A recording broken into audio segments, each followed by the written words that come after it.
conferencia de hoy, después de un tiempo sin hacer ninguna, como siempre, y ante todo me he de excusar porque la técnica no es lo nuestro y hemos tenido graves problemas con el ordenador. Teníamos toda la información preparada para 3 conferencias aproximadamente y como no estaba extraída de allí, el disco duro se rayó entero, de arriba abajo parece ser, y no hay forma de recuperar esa información. Por tanto, hoy la grabación va a ser totalmente distinta de lo habitual. Vamos directamente con una cámara, una webcam, y además tendremos que ir haciendo unas paraditas para que la grabación también entre lo que aparece en pantalla. Muchas de las noticias que vais a ver sencillamente están sacadas de periódico que yo voy a sujetar en mi mano mostrando a la cámara para que vean un momento dónde está. Yo tendré que leer en vez de estar mirando a la pantalla. No nos ha quedado más remedio que hacerlo así, pero es que o saltamos un poco de la tecnología o es que sería imposible seguir haciendo las conferencias ahora. Y hay temas que quiero tratar y no podemos ir posponiendo. Pues bien, vamos a empezar. ¿Os recuerda algo lo del Yemen? Donde tratamos el tema de Daniel capítulo 11, versículos finales, que son nuestros tiempos actuales. Dijimos que el rey del norte, Estados Unidos, junto con ese poder que está también detrás suyo, que es el Vaticano, harían ataque a las tierras del mundo oriental, del Próximo Oriente. Y precisamente el Yemen aparece en esos textos como Etiopía. No es la Etiopía actual. Recordad que alguna vez hemos tenido que aclarar este punto más de una vez. El Yemen actual es la antigua Etiopía bíblica. Y dijimos que Estados Unidos atacaría al Yemen. ¿Sabéis? Ayer mismo recibí un email de una persona que precisamente vio la conferencia del año 2007 y me escribió diciendo: caray, en esa conferencia se habló de que Estados Unidos atacaría al Yemen. Y ahora está pasando. Pues bien, no es porque yo sea profeta, yo sencillamente hago eco de la voz de los profetas que ya escribieron esto, los profetas bíblicos, los profetas de Dios, que no han fallado absolutamente nunca y por supuesto no van a fallar. Pues vamos a relacionar esto con una noticia. Yemen acusa al Awlaki de preparar atentados contra intereses extranjeros y Estados Unidos le responsabiliza de ser el mentor del mayor Hassan, acusado de matar a 13 soldados, etcétera, etcétera. En el Yemen se está acusando a ciertas personas de ciertas organizaciones, tipo Al-Qaeda, que están llevando los problemas a esa nación. Pero claro, mientras, esto no queda así. Estados Unidos está participando de ataques directos al Yemen, aunque poco resuenen las noticias, pero así está siendo.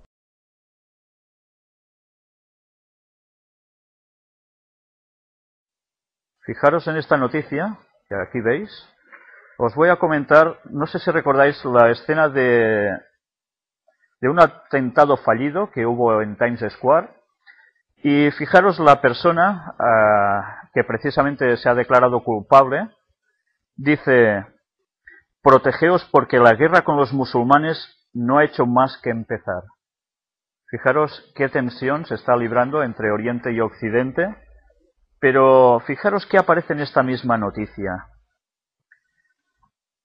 Mientras Estados Unidos no retire sus tropas de Afganistán e Irak, ni cesen los ataques con aviones no tripulados en Somalia, Pakistán y Yemen, y se ataque en suelo musulmán, nosotros atacaremos aquí. Ya veis, se sigue atacando en el Yemen. Recordad que ya lo dijimos en alguna anterior conferencia. Eso ya había empezado. Pues sigue estando. Daniel no se equivocó cuando escribió. Vamos a ver otra noticia vinculada un poco al mundo islámico. ¿Sabéis? Esta noticia que veis aquí enlaza a Gaddafi con Berlusconi, se están dando la mano, y vosotros no sé si lo recordáis, pero el 31 de agosto de 2010 apareció esta noticia y decía, según el líder libio, tiene que ser la religión de Europa. ¿Sabéis cuál? ¿No lo adivináis? Su religión. el Islam. Y además dijo alguien también del Congreso, aliado de Berlusconi, decía: estas visitas aumentan la distancia entre Italia y sus aliados tradicionales y crean problemas innecesarios con la Santa Sede. Fijaros cómo es como una contraposición entre Santa Sede y el mundo islámico extremista, del cual él parece formar parte, ¿no? Fijaros como siempre las tensiones cada vez están tirando y tirando más. Y tarde o temprano ya sabéis que esto va a terminar mal. En este otro artículo, sacado de La Vanguardia, del 26 de septiembre, nos hace un análisis también de separación de religión y cultura por el fundamentalismo. Y hay un apartado que nos dice: Marruecos y Argelia están persiguiendo a los cristianos. Salvo excepciones, son musulmanes convertidos al protestantismo. En España la Iglesia Católica pierde adeptos, pero aumenta el número de conversos al Islam. ¿Veis la cosa como está cambiando? España, tradicionalmente católica, con unos pocos protestantes. Los que había hace muchos años los exterminaron, y hace unos años vuelven a haber protestantes, pero siguen siendo una minoría. Pero ¿quién está creciendo? El Islam. ¿Creéis que esto va a aguantar así y nadie va a hacer nada? Por supuesto que alguien va a hacer algo. Fijaros cómo la situación se va tensando. Y relacionado con todo esto, vamos a pasar las imágenes en la pantalla. ¿Es pot veure? Sí. Aliaca acusa ahora al Vaticano de estar detrás del atentado contra Juan Pablo II. ¿Recordáis este atentado? Que fue en un día 13, curiosamente.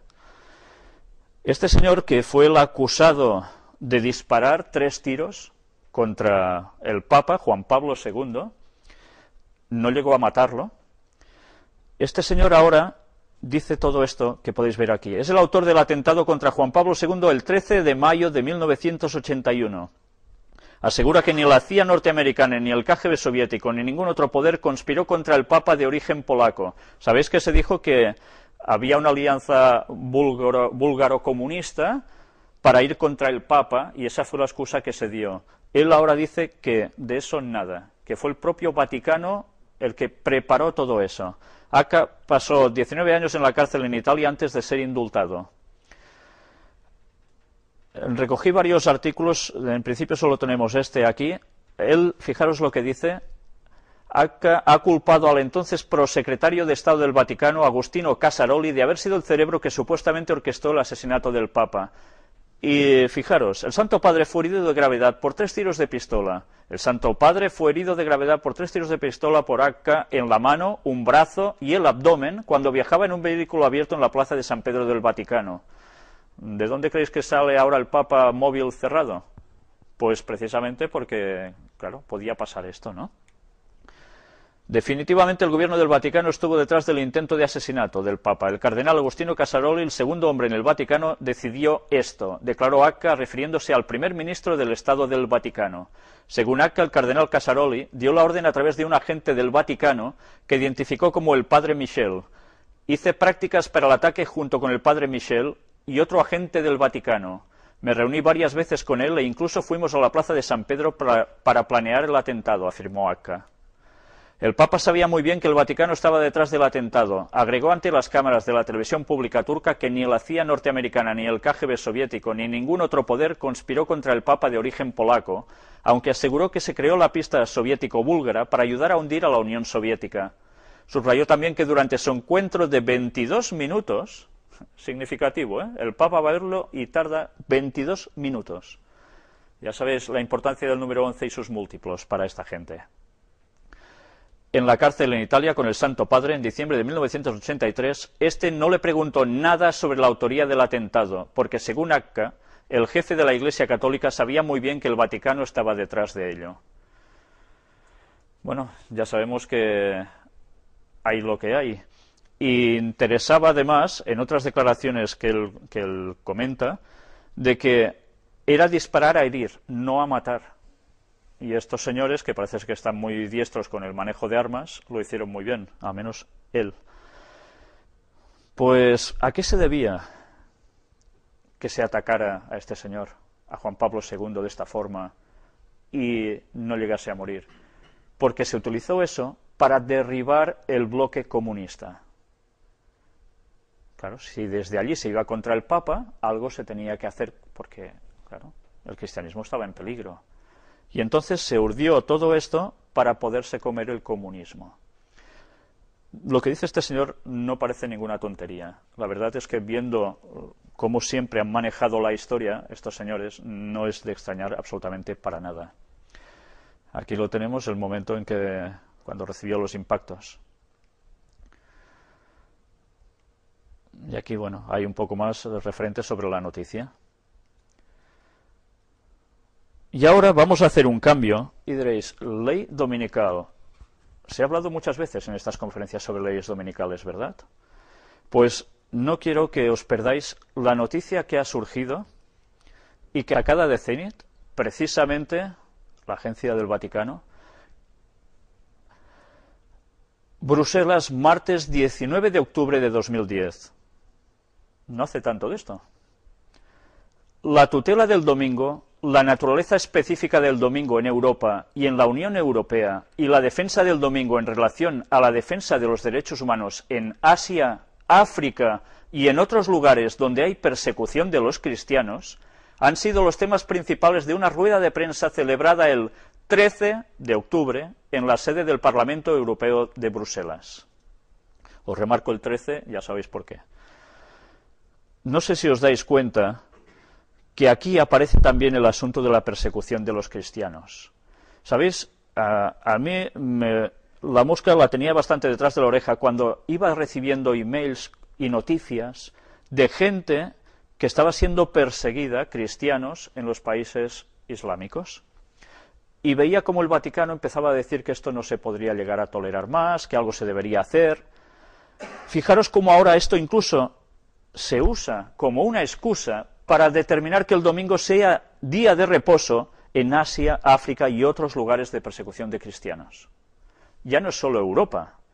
¿Sabéis? Las últimas noticias sobre ley dominical que querían sacar eran en Europa. Estas van mucho más allá.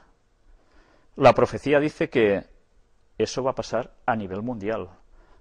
Y ya estáis viendo su cumplimiento, ¿eh? Durante varios años no ha habido ni rastro del carácter específico del domingo en los documentos de la Unión Europea, constató el secretario de la Comisión de las Conferencias Episcopales de la Unión Europea, COMECE, Piotr Mazurkiewicz. En estos meses se está trabajando en un proyecto de directiva sobre la restauración del registro de 1983 sobre un carácter especial del día de fiesta para los cristianos, informó. Una persona necesita al menos un día de descanso a la semana para recuperarse, por exigencias espirituales y para tener tiempo para estar con la familia, explicó este señor. Fijaros, día de descanso, 1 a la semana, para recuperarse, para exigencias espirituales. ¿Qué quiere decir esto? ¿Que si es fiesta podremos ir de juerga? Eso de espiritual tiene poco. ¿A qué se estarán refiriendo estos señores? ¿Para qué va a servir el domingo? No, a mí nadie me hará ir a misa, ni a mí nadie me hará. A mí nadie me hará, ya veremos lo que nadie hará. Y para tener tiempo para estar con la familia. Ah, caray, la familia. La familia clave para el encuentro dominical. Acordaros de lo que ahora os estoy diciendo, familia unido a domingo, porque cuando hablemos de la visita del Papa a España, concretamente, sobre todo en la inauguración como basílica de la Sagrada Familia, en Barcelona, como hasta la simbología de ese edificio tiene mucho que ver con la familia, pero ¿sabéis con qué más? Con el domingo. Por esos motivos es muy importante garantizar y proteger el día del domingo como día libre, como están pidiendo asociaciones culturales, movimientos religiosos y sindicatos, continuó. ¿Recordáis la conferencia sobre los sindicatos? ¿Quién estaba detrás? Etcétera, etcétera. Bueno, todos están en el mismo bando y parecen a veces tan contraopuestos, ¿eh? Pero, fijaros, ¿se está diciendo algo del sábado como día de reposo? Nosotros hemos visto en estas conferencias que el sábado es el día de reposo absoluto, es el día para consagrarlo a Dios. Y en cambio, Aquí no aparece para nada, solo domingo. La profecía de equivocada no tiene nada, ¿eh? Esta iniciativa de los ciudadanos de la Unión Europea es un instrumento importante para el futuro y tiene la naturaleza de la movilización, añadió el secretario de la Comece. Para la realización de esta iniciativa es necesario recoger 1 millón de firmas en 9 países de la Unión Europea. 1 millón de firmas tienen que recoger entre 9 países. ¿Es mucho esto para ellos? En toda Europa, en estos 9 países, ¿no van a conseguir 1 millón de firmas para pedir el domingo como día de reposo? Pues esto ya está en marcha. Yo no sé cuándo terminarán de recogerlas y lo que van a tardar después en tramitar. Pero ya nos podemos ir preparando, porque esto se nos acerca. Y a lo mejor creemos, esto no lo vamos a ver, quizá nuestros nietos, ¿sí? Por su parte, el obispo de Tarnow, Monseñor Kirchhoff, explicó que no se puede imaginar la Europa de hoy sin el domingo como un día para la familia y que la humanidad debe tener la posibilidad de satisfacer sus necesidades religiosas. Pues bien, casi nada, ¿verdad? Y hay gente que cuando está pasando todo esto aún creen que lo que aquí contamos son tonterías. Pues ya nos podemos poner las pilas, porque dentro de poco vamos a vivir cosas tremendas. Yo no sé si vosotros vais a alguna iglesia o oís por los varios lugares que todo esto está pasando en estos momentos. Son noticias que no están saliendo apenas en la opinión pública. Y en cambio, están sucediendo. Todo el escenario se está preparando. Pues estemos atentos a las cosas que suceden, porque si no, nos va a coger por sorpresa. Y después, si no estamos preparados, no vamos a poder resistir. Porque si todo el mundo prácticamente va a poner el domingo como día de reposo, los que digan, no, es que es el sábado, ¿de qué van a ser tildados? ¿Menos guapo? De todo. Y esta portada que tenéis aquí, no sé si lo podéis leer muy bien. ¿Veis quiénes son? Juan Pablo II y ¿quién más? Bill Clinton. Fijaros, no sé si lo veis muy bien, me voy a acercar un momento allí. Vamos a leer bien lo que pone. Es una portada del año 99, 22 de enero, del Nuevo Día. Séptima visita. El presidente de Estados Unidos, Bill Clinton, le da la bienvenida al Papa Juan Pablo II a su llegada ayer a San Luis, luego de varios días en México. Clinton le confió al pontífice que espera que en su visita, la séptima, encuentre atención ahora a lo que vais a oír, Estados Unidos que se empeña en ser lo que usted nos pidió que fuéramos. ¿Os dais cuenta de lo que está diciendo? ¿Quién le pide que haga algo de Estados Unidos? El Papa. Y que se están empeñando en conseguir hacer lo que el Papa les manda. ¿Aún parece que Estados Unidos y el Vaticano estén tan dispersos y tan alejados? Y esto era en Juan Pablo II en el año 99. La faena que está haciendo por detrás el Vaticano es impresionante. Y vamos a ver cosas que realmente no pararán de sorprendernos. Pero antes de pasar a esto, a un pequeño apartado sobre judíos, quisiera leeros unas citas que tiene Ellen White, la profetisa de la que varias veces hemos leído ya muchas cosas aquí, y que, bueno, para mí en absoluto tiene nada de desperdicio. Está sacada de un libro que se llama Eventos de los Últimos Días, es una recopilación de escritos suyos, y os voy a leer alguna cita de aquí. Durante la dispensación cristiana, el gran enemigo de la felicidad del hombre hizo al sábado del cuarto mandamiento objeto de ataques especiales. Satanás dice, obraré en forma contraria a los propósitos de Dios. Daré a mis secuaces poder para desechar el monumento de Dios, el séptimo día, como día de reposo. Así demostraré al mundo que el día santificado y bendecido por Dios fue cambiado. Ese día no vivirá en la mente del pueblo. Borraré su recuerdo. Vosotros, antes de oír estas conferencias, ¿cuántos sabíais que el sábado era el día de Dios y que el domingo no. Qué pocos, ¿eh? ¿Por qué? Satanás había conseguido su objetivo. Había borrado de la memoria popular que esto era así. Pondré en su lugar un día que no lleva las credenciales de Dios, un día que no puede ser una señal entre Dios y su pueblo. Induciré a los que acepten este día a que lo revistan de la santidad que Dios dio al séptimo día. Casi nada. Vamos a leer otra cita que nos pone: en verdad vosotros guardaréis mis días de reposo, sábados, dice el Señor, porque es señal entre mí y vosotros por vuestras generaciones, para que sepáis que yo soy Jehová que os santifico. Esto se encuentra en Éxodo 31:13. Algunos tratarán de poner obstáculos en el camino de la observancia del sábado, diciendo: vosotros no sabéis cuál es el día de reposo, pero parecen entender cuándo llega el domingo y han manifestado gran celo en formular leyes que obliguen su observancia. Voy a intentar leeros alguna otra. Son muchos los que, aun entre los empeñados en este movimiento para imponer el domingo, están ciegos en cuanto a los resultados que seguirán a esta acción. Hay gente que lo hace muy noblemente, ¿eh? No se dan cuenta de lo que esto va a implicar.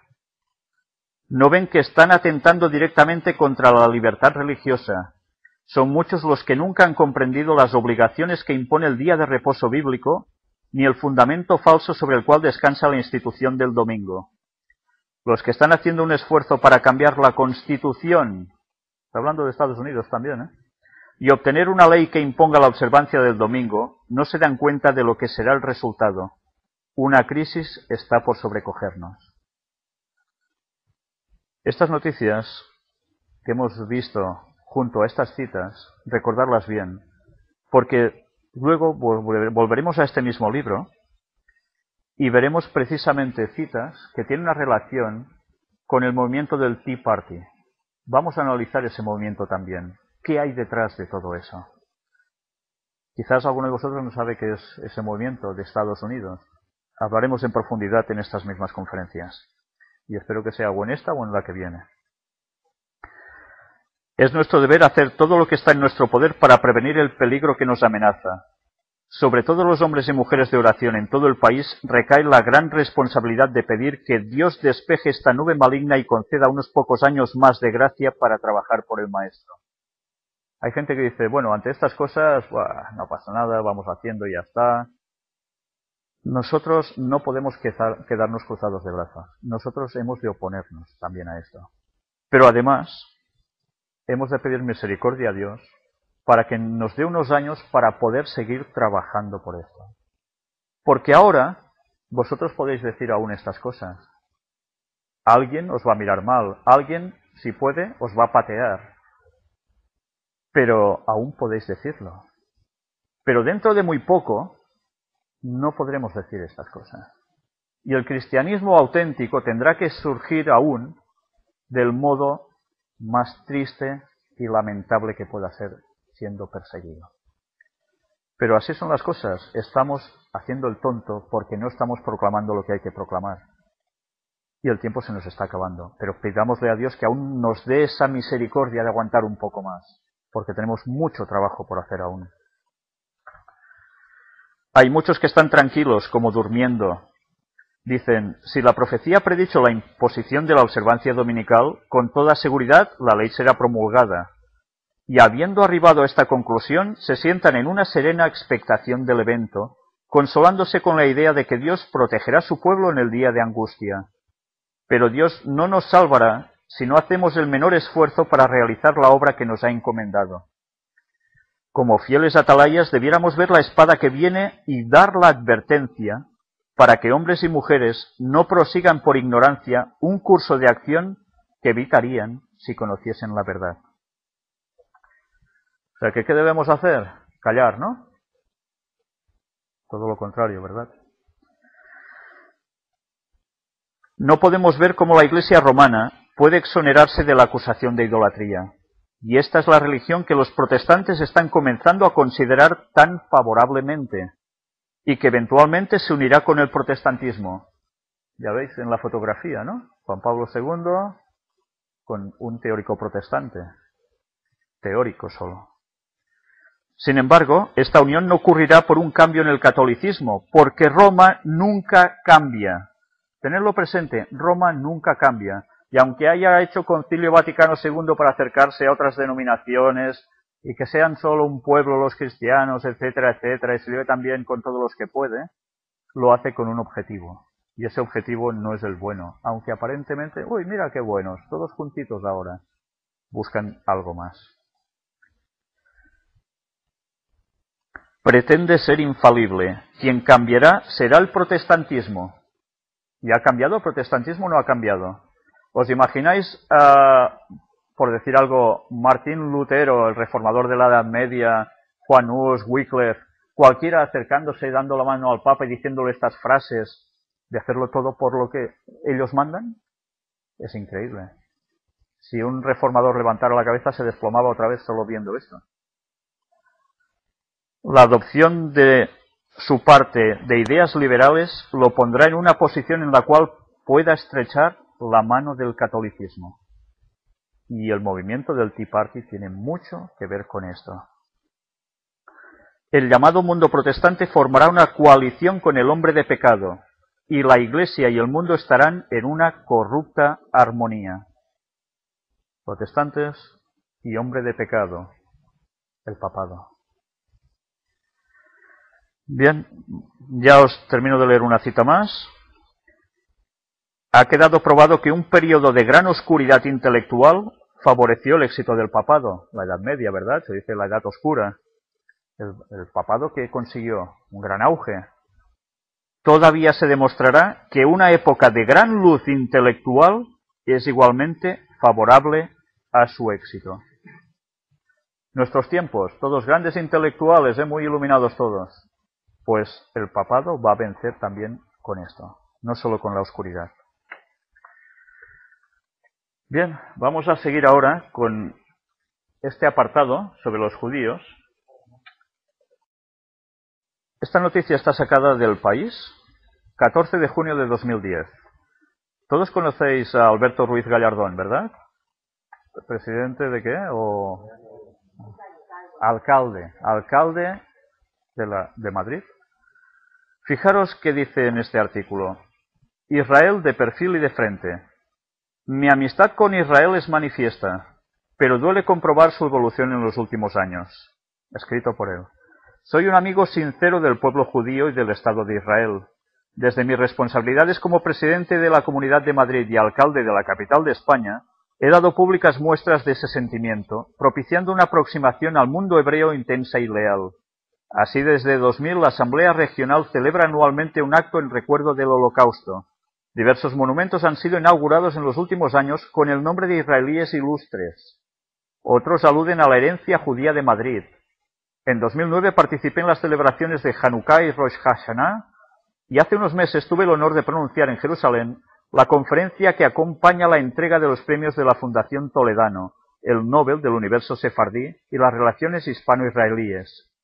Creo, en fin, que estas credenciales me permiten hablar no solo con algún conocimiento de causa, sino también desde la ausencia de prejuicios.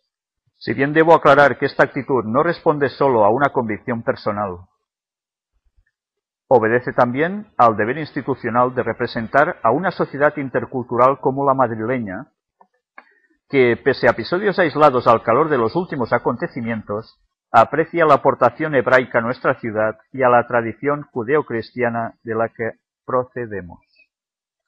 ¿Alguien sabía de la conexión entre Gallardón y el mundo judío? No, ¿verdad? A mí me sorprendió bastante. Yo sabía su vinculación con la masonería. Pero claro, al ver esto ya empiezan a cuadrar bastante más las cosas, ¿no? Ese acercamiento al mundo judío. Ya visteis también, ¿recordáis una noticia que mostramos una vez de alguien que tenía grandes propiedades en Mallorca, que era masón y ¿qué hizo? ¿Lo recordáis? Donaciones con el asunto de Jerusalén. Masonería y mundo judío detrás. Otra noticia nos hablaba aquí, no sé si lo podréis ver muy bien, en La Vanguardia, 31 de agosto, un hombre, un palestino, que estaba haciendo una huelga de hambre para que Israel le deje regresar a Jerusalén.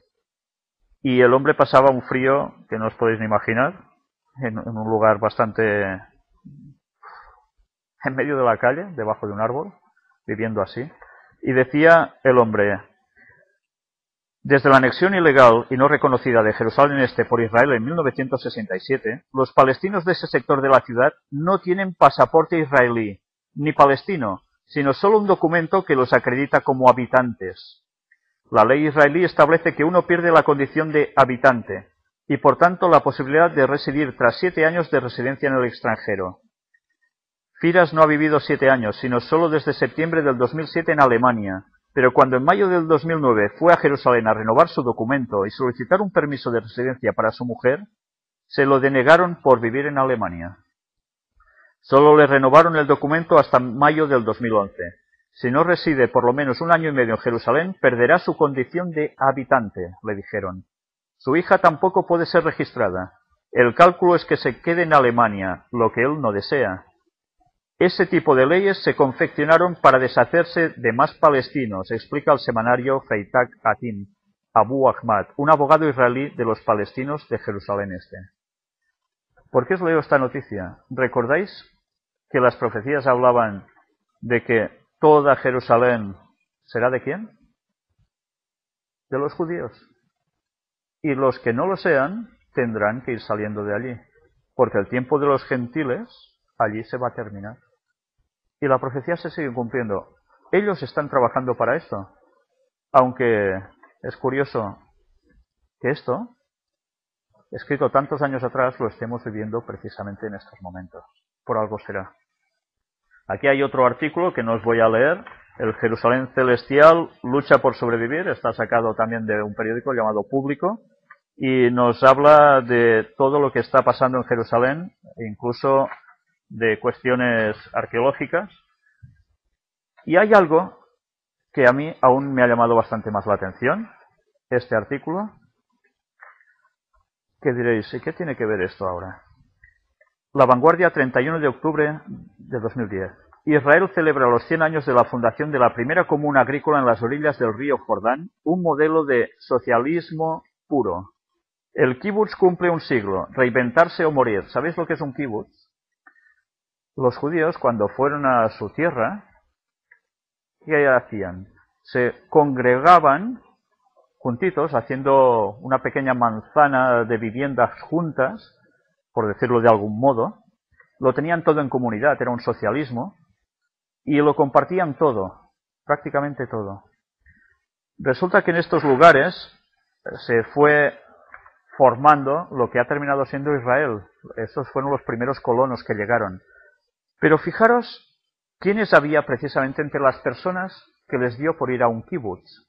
Lógicamente que van a ser judíos, ¿no? Este artículo pone al final, bueno, no al final, a mitad.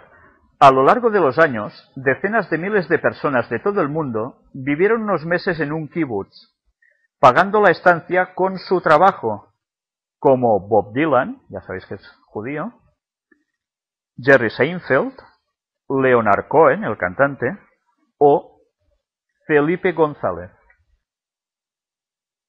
Felipe González en un kibutz. Ah, claro, socialismo, socialista. ¿Es por esto? ¿O es porque hay algo detrás del mundo judío? Cuando Felipe González iba a gobernar, fue a ver a alguien en Estados Unidos. Y los señores Rockefeller le fueron mandando las cosas que tendría que ir haciendo. ¿Y los Rockefeller de dónde son? No hace falta entrar mucho en detalles, ¿no? Y nosotros nos ponen un presidente, y vale, porque ha subido y ya está. Las personas no suben porque sí, si alguien no los hace subir. Y cuando hay un estamento detrás, sube a las personas que ellos le interesan. Yo no voy a decir ni si lo hizo bien ni lo hizo mal, pero las personas suben por algo.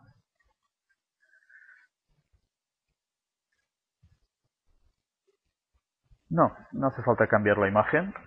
Ahora os voy a comentar algo sobre masonería. Veis que está siendo todo un poco ecléctico, ¿no? Un poco de aquí, un poco de allá, antes de entrar en el tema en concreto. Pero es que como hace tanto tiempo que no hemos podido hacer una conferencia, pues me he de desahogar y os he de contar lo que tengo aquí. ¿Qué os voy a sacar en esto? Algo que no deja de ser sorpresivo desde hace un tiempo para acá. Este artículo que os estoy enseñando es de un pequeño periódico en catalán, l'Hiperbòlic, y habla la masonería, els grans desconeguts, la masonería, los grandes desconocidos. Diréis, bueno, ¿y por qué muestras esto aquí? Pues porque al igual que esto, van saliendo distintos artículos en distintos periódicos que van tratando sobre la masonería ya como algo habitual. O se nombra masones, o se dice algo referente a esto. Hace un tiempo esto no era nada fácil encontrarlo. Ahora es algo muy habitual. Bueno, así funcionan las campañas, ¿no? Cuando algo interesa que surja y se hable, pues claro, ¿por dónde va a salir? Por los medios de comunicación. Me llamó la atención también que habla de Casanova, el burlador, ante su espejo. El de arriba es de un actor, Mastroianni, el de abajo parece ser que era el retrato del señor en cuestión. ¿Sabéis que Casanova es conocido por qué? Un mujeriego, un hombre que, vamos, cómo ligaba, ¿eh? Bueno, no sé, si la verdad es que si veis la foto, diréis, ¿y cómo ligaba tanto el tío?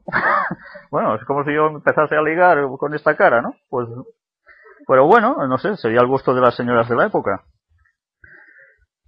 Casanova fue el primer gran profesional del gustar, y para gustar fue lo que fuere menester: poeta, filósofo, teólogo, tonto no era, ¿eh?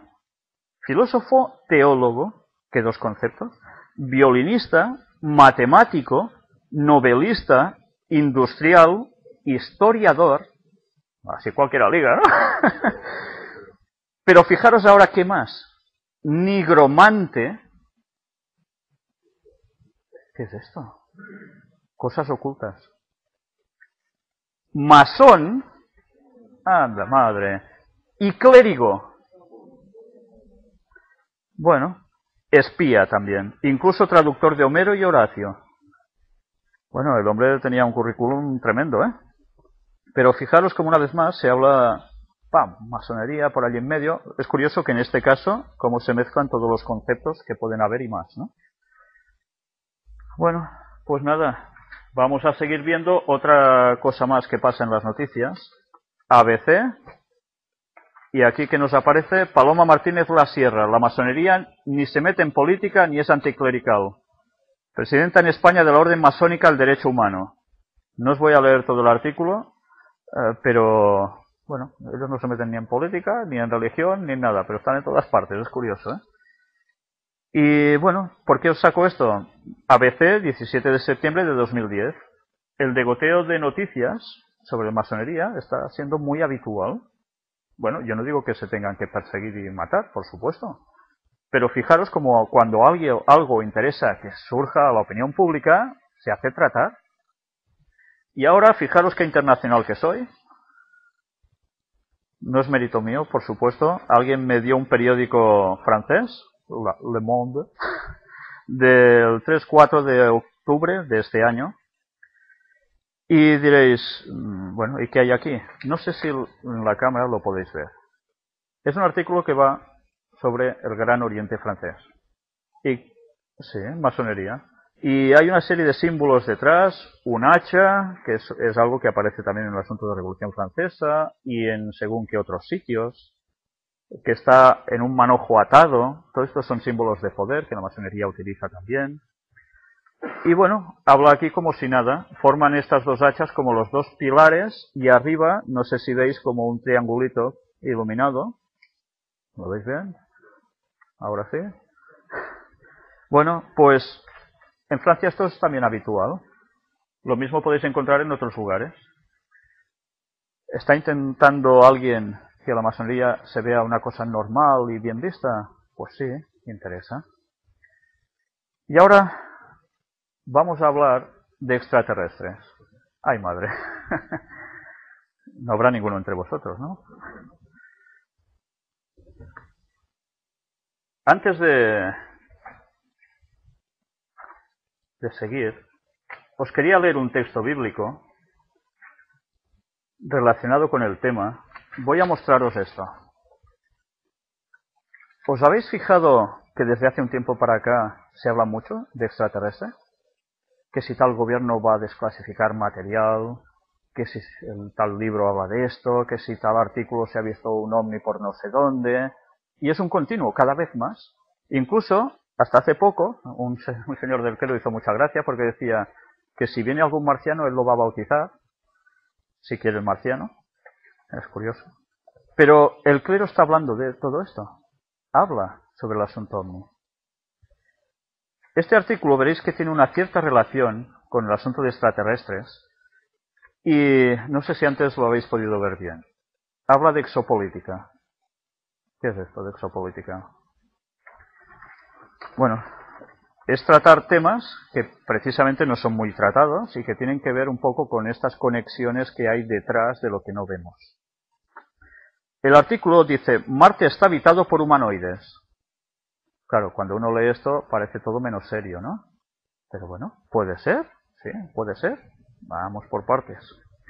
Alfred L. Webre, director del Instituto para la Cooperación en el Espacio, ICIS.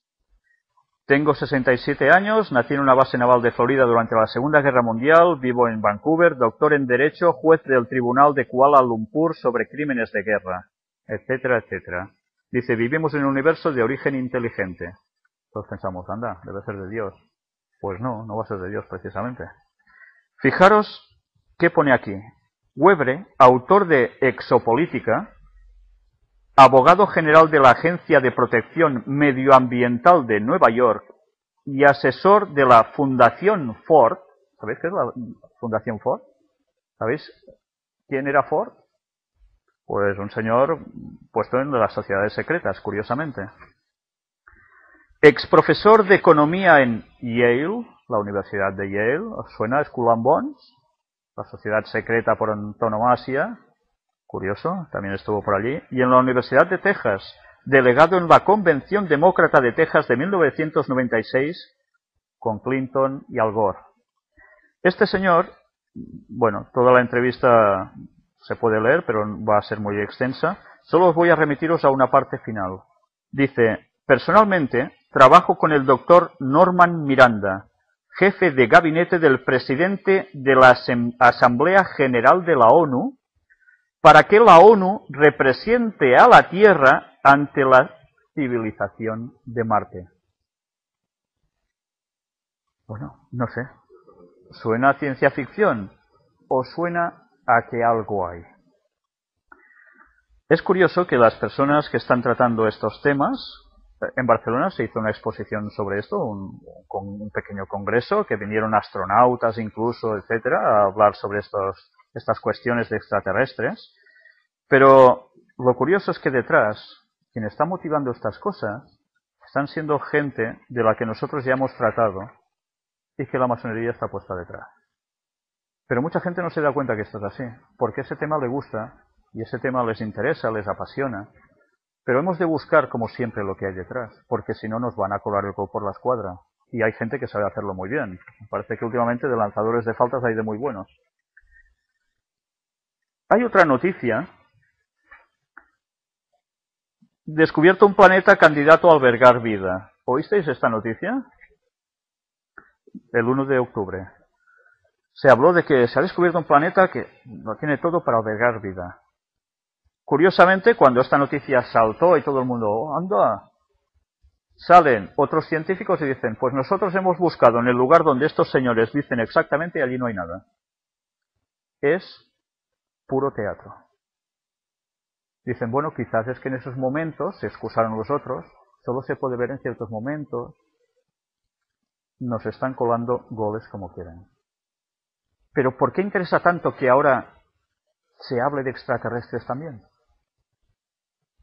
Sabemos que antes de que venga Jesús, va a venir alguien, es Satanás.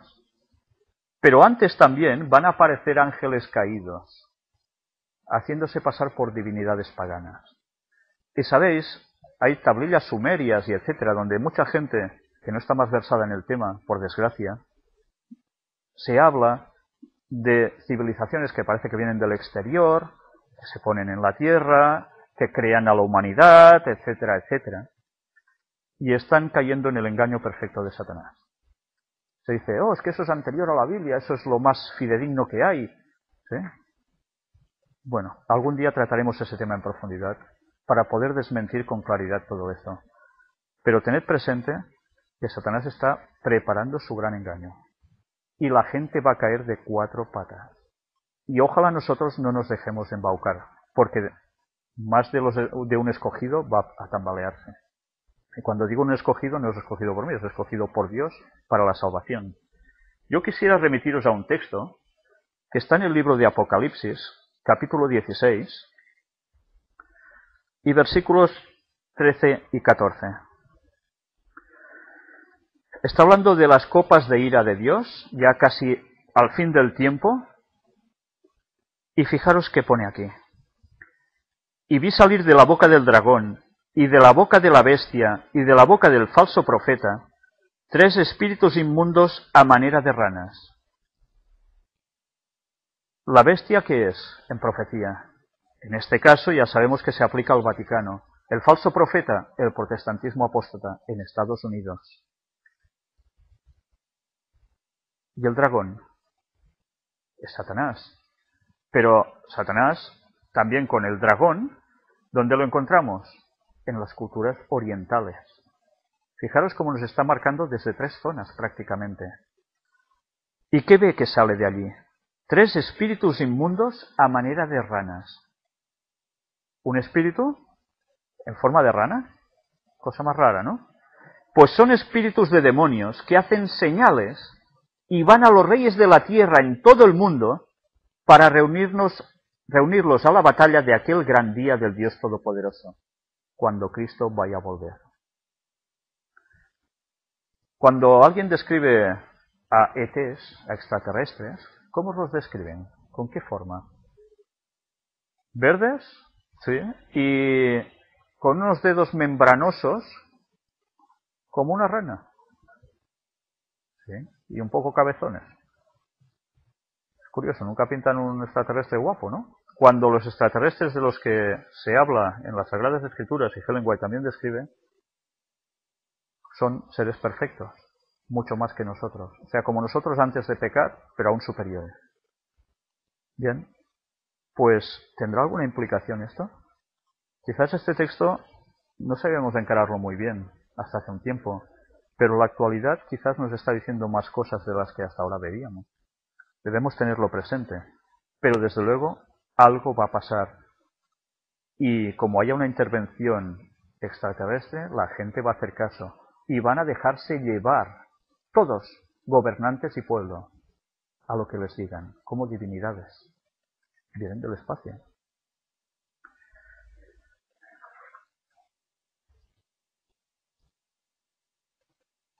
Está de moda. ¿Qué es lo que está de moda también? Voy a deciros algo que a mí me sorprendió, porque cuando uno va a ver los distintos libros, me gusta normalmente ir por las paradas de libros, los de actualidad también y los antiguos, y ahora hay una tendencia de ventas. Hasta hace poco, la tendencia de ventas, ¿qué libros eran? Ha habido varios. Hay unos que son los más vendidos, que son los de autoayuda. Siento no poder pasaros la imagen, porque ha habido la noticia de que la gran escritora coreana de libros de autoayuda, la más vendida de todos los tiempos, resulta que se suicidó. Ella y su esposo, con 60 y pico de años. O sea que vaya autoayuda. Y la gente se va comprando esos libros y eso me ayuda a superarme y tal. Y no se dan cuenta que la mayor parte de libros de autoayuda tienen su contenido en el espiritismo. No se dan cuenta y de la forma más sutil se les están colando. Y eso altera las mentes y predispone sus mentes a ciertas cosas. Pero es lo que hay. Luego, aparte de libros de estos, ha habido últimamente una campaña también de venta de libros sobre masonería. ¿Cuántos libros no se estaban vendiendo actualmente sobre masonería, sociedades secretas, códigos Da Vinci, etcétera, etcétera? Pues ahora la moda resulta que está cambiando. ¿Sabéis? Conozco a una persona que está encargado en unas grandes superficies, en un gran almacén, y le fue precisamente el vendedor o distribuidor de libros, y le dijo que ahora la tendencia iba a cambiar. La tendencia, pues, iba a ser hablar cosas como esto. Sobre ángeles. sobre ángeles. Son los libros que se están vendiendo ya más. Invasión angelical, pone aquí. Y nos habla de distintos libros que hablan sobre ángeles. Pero claro, también hay películas, ¿no? ¿Alguno de vosotros fuisteis a ver alguna, verdad que sí? Seguro. Series de televisión también, sí. ¿Por qué hay que tratar sobre ángeles? Solo porque, mira, hace gracia. ¿Sabéis cuando estáis en contacto con personas que han estado mucho en el mundo esotérico? Os daréis cuenta que tienen una gran afición y devoción por los ángeles. Ellos rezan a los ángeles. ¿Sabéis? Algo que la Biblia dice que jamás hay que hacer. Porque esos ángeles que se aparecen, que ellos contactan, no son ángeles de Dios precisamente. No son ángeles de Dios. Son demonios. Haciéndose pasar por buenos. Y yo he estado recuerdo una experiencia dando estudios bíblicos en casa de un joven matrimonio donde su hija les decía de que por la noche se acercaba un ángel y hablaba con ella. Y era una niña pequeñita. Esa niña no se estaba inventando nada. Lo veía ultra claro y le decía, sí, porque el ángel me ha dicho esto y tal. Y ellos estaban contentos porque su hija estaba con ángeles. ¿Pero eso era porque sí? No, porque sus padres estaban puestos de lleno en esoterismo. Bien, pues estas cosas pasan. No son cosas de ciencia ficción. A veces cuando uno va a dar estudios bíblicos en casa de según quién, se encuentra con grandes sorpresas y muy desagradables a veces. Pero vayámonos preparando porque los medios de comunicación nos están poniendo todas las cosas delante para dirigir nuestras mentes hacia un objetivo. Nos van preparando. Derechas y ultraderechas en Europa. Bien, aquí hay otro artículo, solo una parte, pero es más, tengo la continuación, no os lo perdáis. La derecha copa el debate político europeo. Domingo 26 de septiembre de La Vanguardia. Y nos hace un resumen de básicamente los países europeos donde la ultraderecha está subiendo por un motivo. ¿Por qué creéis que sube la ultraderecha en Europa? ¿Nadie piensa en nada? ¿Sí? ¿Por la crisis? Sí, es cierto, por la crisis se sube eso. Pero la ultraderecha normalmente dirige su atención sobre alguien para justificar que hay que salir de esa crisis.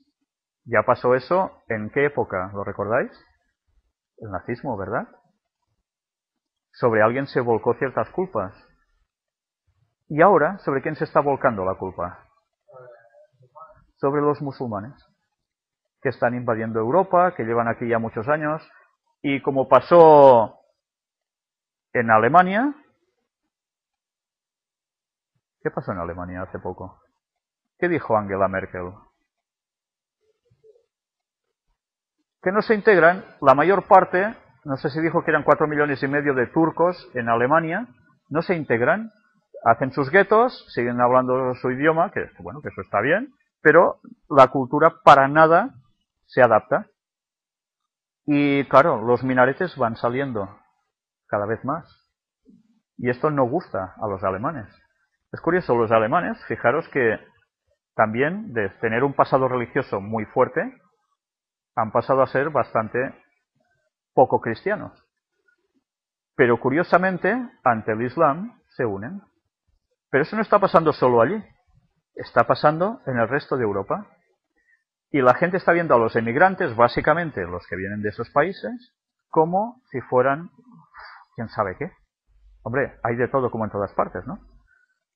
Pero es cierto que por algo se ha dejado que tanta emigración haya llegado a Europa. Si se debería buscar un conflicto entre Oriente y Occidente, qué mejor estratagema que dejar que vayan viniendo y vayan viniendo. Porque cuando se crea una crisis artificial como la que tenemos, provocada, a alguien se le va a poner el San Benito. Y ya vemos a quién está siendo. Por tanto, todo el terreno se está abonando para mentalizarnos de unos contra otros. Y esto no se va a aguantar por mucho tiempo. Hay que buscar una solución. Eso es lo que se dice. Por eso las derechas están mandando. Y las derechas, normalmente, ¿a quién están unidas? A la Iglesia Católica. A un cristianismo acérrimo, entre comillas. La Iglesia Católica. ¿Y la profecía qué dice? Que Europa, ¿a quién le va a dar el poder? ¿A un político cualquiera? Yo diría que al mejor de los políticos de ese momento. Y va a ser uno al que le toque, que en esos momentos vaya de blanco y salga por Roma a saludar en un balcón. ¿Sí? El poder va a ser dado al Papa, dice la profecía. Y por algo va a ser. El terreno se está abonando y se está preparando para eso. Y podemos pensar, bueno, si ha venido el Papa por aquí, han ido 4 gatos y estos no tienen ya poder para nada. Prepararos porque en una próxima conferencia, quizás mañana mismo o dentro de poco, vamos a ver algo que nos va a sorprender mucho al respecto. Hay otro artículo sacado de La Vanguardia el 24 de octubre y es de una exposición que se ha hecho en Alemania hace muy poco. A mí personalmente me ha llamado mucho la atención. Una exposición repasa en Berlín el personaje de Hitler sin entrar en la devoción que suscitó. Fascinación perversa, pone aquí. Y nos habla de esta exposición que se ha hecho y nos dice: hay museos en Nuremberg y en Berchtesgaden, perdonad, mi alemán no es muy bueno, la residencia alpina de Hitler en, ¿sabéis dónde? Baviera. Hitler en Baviera. Sigue diciendo, películas como la impactante El hundimiento con el genial Bruno Ganz interpretando al Führer, 45 portadas del semanario Der Spiegel en los últimos 46 años, la primera de ellas en 1964, la última el año pasado, con un amplio reportaje dedicado a los cómplices de Hitler. ¿Hitler tenía cómplices? ¿O subió al poder porque también era el guapo de turno? Que defendía la ambigua tesis de que sin la colaboración de los extranjeros no se habrían podido perpetrar los crímenes nazis. ¿Quién estuvo detrás del nazismo? ¿Fueron solo ellos y ya está? No.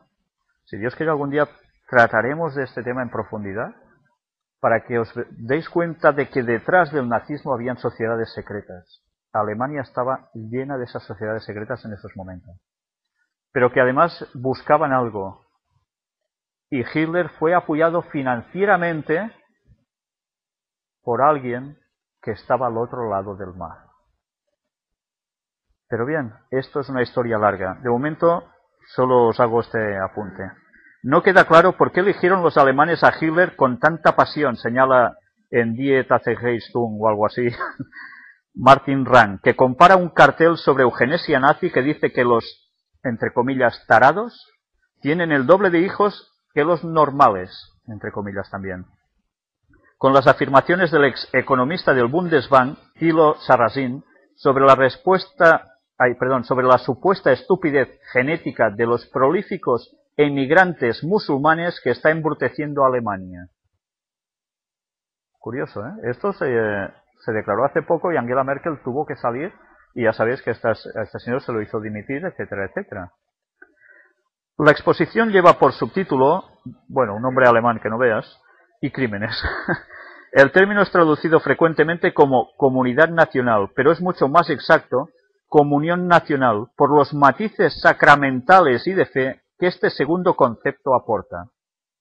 Ya empiezan a haber conceptos religiosos, ¿eh? La exposición de Berlín, que no entra demasiado en el individuo Adolf Hitler, tampoco explica los motivos de aquella masiva, entusiasta y voluntaria colaboración de una sociedad ansiosa de seguridad, de un liderazgo fuerte e indiscutible. Fijaros, esa sociedad cómo se encontraba en estos momentos, necesitaba una seguridad y un líder indiscutible. ¿Qué le está pasando a Europa? Inseguridad, buscan seguridad. ¿Y no buscan un líder indiscutible? Caray, sí lo buscan, porque vaya presidencillos tenemos por todas partes, ¿no? Esa es la opinión generalizada. Las condiciones sociopolíticas y psicológicas de los alemanes del periodo de entreguerras, así como su cultura de ciega obediencia y referencia estatal, su tendencia a la indiferencia moral, mira, ¿suena algo? Y el agresivo racismo europeo enfatizado por su identidad nacional no son abordados. Pero sigue diciendo el artículo: el Führer fue un vagabundo en las calles de Viena donde vivía de la caridad y de las acuarelas que vendía. Ya sabíais que también hacía de pintor. Pone un pobre sin techo.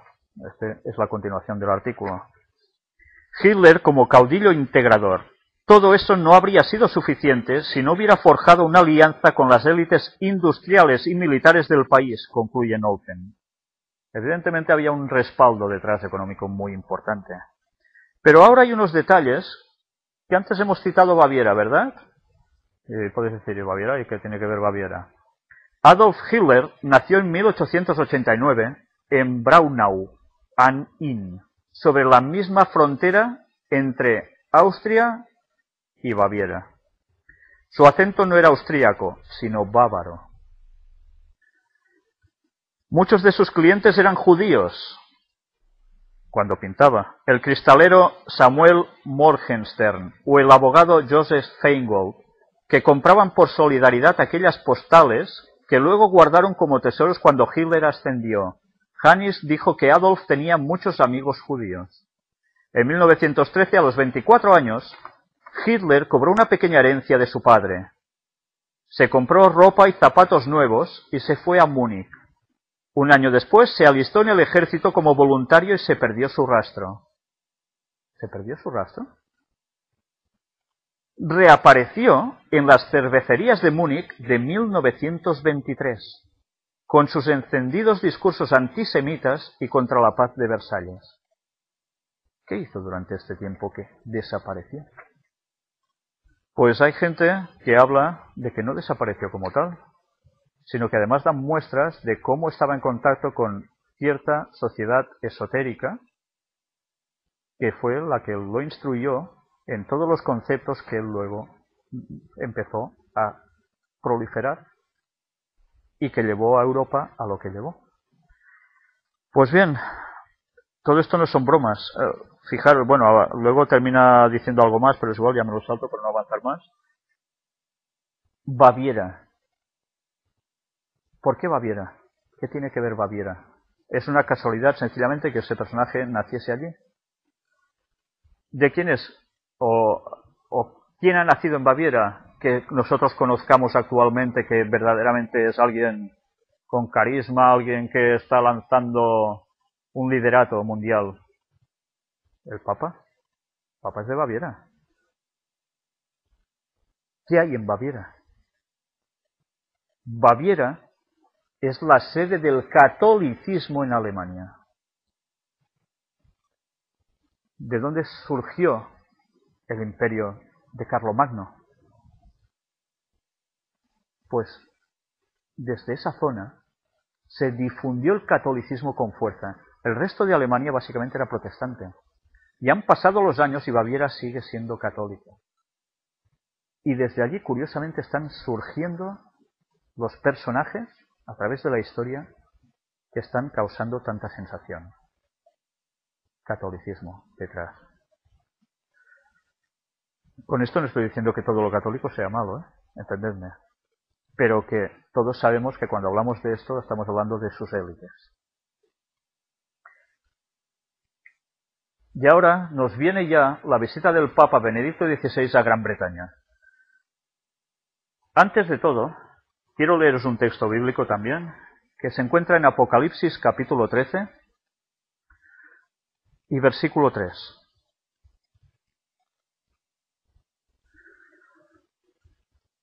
Vi una de sus cabezas como herida de muerte, pero su herida mortal fue sanada, y se maravilló toda la tierra en pos de la bestia. La profecía decía que el Vaticano recibiría una herida mortal, pero que esa herida mortal sería sanada. Algo increíble, una herida mortal se sana. No, es mortal. Pues se sana. Y ya vimos en las conferencias, cuando hablamos quizás de las 7 a las 10 aproximadamente, cómo esa herida mortal se produjo con la Revolución Francesa, cuando el Papa fue llevado cautivo y pocos meses después vuelve a surgir Papa. Parecía que todo se había acabado. un movimiento de los propios jesuitas, curioso, utilizando la Revolución Francesa. Pero resulta que esa herida mortal es sanada y vuelve a ir cogiendo poder, poder y más poder. Hasta que la profecía apunta a que todos quedan cautivados por esta bestia. ¿Por qué os leo esto antes? Porque el Papa va a Gran Bretaña. Bueno, ya fue. ¿Y por qué asociamos Gran Bretaña a este texto? ¿Gran Bretaña son católicos en su mayoría? No. Su mayoría es anglicanismo. El anglicanismo surgió ¿de qué? Una escisión con el catolicismo romano. Enrique VIII quería casarse con una señora, se tenía que divorciar, desde el Vaticano se dijo que no, y él dijo, pues yo ahora corto con Roma y me hago cabeza de la Iglesia desde aquí. Por eso la monarquía británica sigue siendo la cabeza oficial de la Iglesia allí. Y eso parece que ha sido un abismo durante siglos de separación entre ellos. Y que un papa fuera a Inglaterra era la cosa más increíble que podía pasar. Un papa en Inglaterra. Si lo lógico hace unos años atrás es que ese hombre no llega a poner los pies allí. Pero ahora no solo los puso, sino que vamos a ver unas declaraciones y unas palabras de unos de otros y una serie de hechos que es para quedarse realmente helado. Y como os decía antes, cualquier miembro del protestantismo de hace unos siglos levantara la cabeza, qué mal lo pasaría al hombre, diciendo, todo lo que hemos hecho en nuestros sacrificios no han servido de nada. Fijaros, Roma nunca cambia, dice Ellen White, pero el protestantismo iba a cambiar, y lo ha hecho. Vamos a ver una serie de noticias que diréis, ¿y esto qué tiene que ver con la visita del Papa a Inglaterra? Bueno, a Reino Unido en general. ¿Lo veis bien? Hawking elimina a Dios de la creación. Conocéis a este señor, ¿verdad? Stephen Hawking. Señor que está en una situación bastante pésima, pero que parece ser que tiene un cerebro impresionante. Y resulta que este señor, que parecía que en un principio iba bajo unos caminos de cierto cristianismo, de cierto creyente, de repente saca un libro con una portada con una estrella de 5 puntas curiosa, donde empieza a decir de que esto de que exista Dios en el universo no es necesario. No hay Dios. Y se suscita una polémica. Y esa polémica va más, y va creciendo, y se oyen frases del Vaticano, frases de él, etcétera, etcétera. Me sabe mal, pero todas las imágenes que tenía, toda la información que extraje para demostraros de dónde surgió este señor precisamente, para mostraros con claridad que no hay agua limpia detrás, precisamente, sino que es utilizado por el propio Vaticano, no os los puedo mostrar. O sea que o me creéis o no me creéis. Pero si no me creéis, buscadlo por vosotros mismos, porque esos datos los he encontrado yo, los podéis buscar vosotros como queráis. Esta polémica ha sido creada artificialmente. Y justo en el periodo en que el Papa de Roma tenía que ir a Inglaterra. ¿Sabéis? Se preparaba una gran oposición contra el Papa. Una oposición que parecía que iba a ser insalvable. Los medios de comunicación hablaban de que sería un desastre de visita, que no se quería que ese señor fuera allí, etcétera, etcétera. Hay una polémica antes, que si Dios existe, que si Dios no existe. Bueno, se empieza a hablar. ¿Sabéis? Como se suele decir, no importa si hablan bien o mal de uno, lo importante es que hablen, ¿verdad? Porque claro, ¡pam!, se salta a la palestra. Pues el Vaticano funciona así. Y son los maestros en hacer estas cosas. Vamos a ver si os voy leyendo alguna cosa que tengo aquí.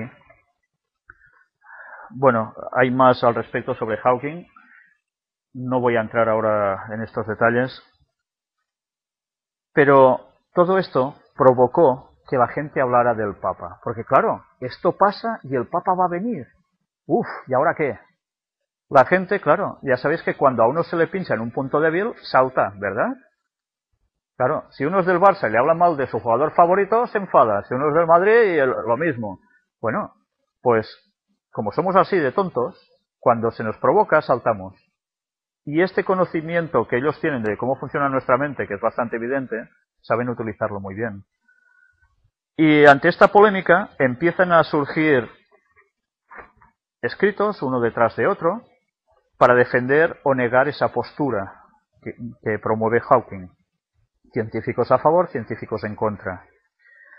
Aquí nos dice una cosa que es graciosa. Crisis entre Londres y el Vaticano por un documento bromista de funcionarios del Foreign Office. Top Secret, ideas para la visita del Papa. El documento que ha provocado la crisis diplomática sin precedentes, quizás no os enterasteis mucho de esto, pero fue una fuerte crisis diplomática entre la Santa Sede y el Reino Unido, lleva el membrete del Ministerio de Exteriores del Reino Unido, el sello en rojo de Top Secret y el título de Lo que habría que hacer para que la visita del Papa resulte un rotundo éxito. Bueno, dicen una serie de cosas que dices, bueno, pueden ser más o menos descabelladas, otras parece que podían ser muy curiosas y muy serias. Pero al final, el embajador británico ante la Santa Sede, que normalmente tiene un trabajo envidiable y de considerable calidad de vida, ha tenido que asumir la difícil papeleta de escribir una carta disculpándose en nombre del gobierno. Porque este documento surgió, y parece que fue un documento hecho de una forma tonta, casi jugando, pero que empezó a filtrar hacia arriba y se llegó a publicar como si fuera, claro, del propio gobierno. Y entonces se han tenido que disculpar. También lo ha hecho en público, con la cara colorada de vergüenza, el secretario del Foreign Office, David Miliband. El dossier sugiere que inaugure una clínica abortista, bendiga un matrimonio gay y lance una marca de condones. Bueno, pues claro, ya está, salta la polémica, ¿no? Las imágenes que teníamos en vídeos preparadas para la ocasión también han fallado, lo siento. Y por tanto solo tengo los recortes de periódico. Pero hay recortes de periódico que son de esos que a quien sigue la profecía, como es mi caso hace 40 años, le ponen los pelos de punta. ¿Sabéis? Cuando se dio la ocasión que os voy a mostrar, me recordó algo que mostramos también en una conferencia. ¿Recordáis la escena en que Juan Pablo II está de cuerpo presente y ha fallecido? Y a su lado hay sentados los distintos presidentes y expresidentes de Estados Unidos vivos, de rodillas ante él, y detrás más gente, ¿verdad? Un signo de sumisión total de Estados Unidos al Vaticano. Agárrate y no te menees, ¿eh? A mí, esa imagen no la voy a olvidar jamás. Bueno, no sé, quizá algún día, pero es muy difícil para alguien que ha seguido las profecías ver esa imagen y quedarse tal cual. Era algo que marcaba el fin de los tiempos, prácticamente. Y eso ya lo vivimos. Pero hay otra imagen que era necesaria y que era vital para que el papado volviese a coger esa preeminencia, ese poder. ¿Qué podía ser esa imagen? Pues algo parecido a esto.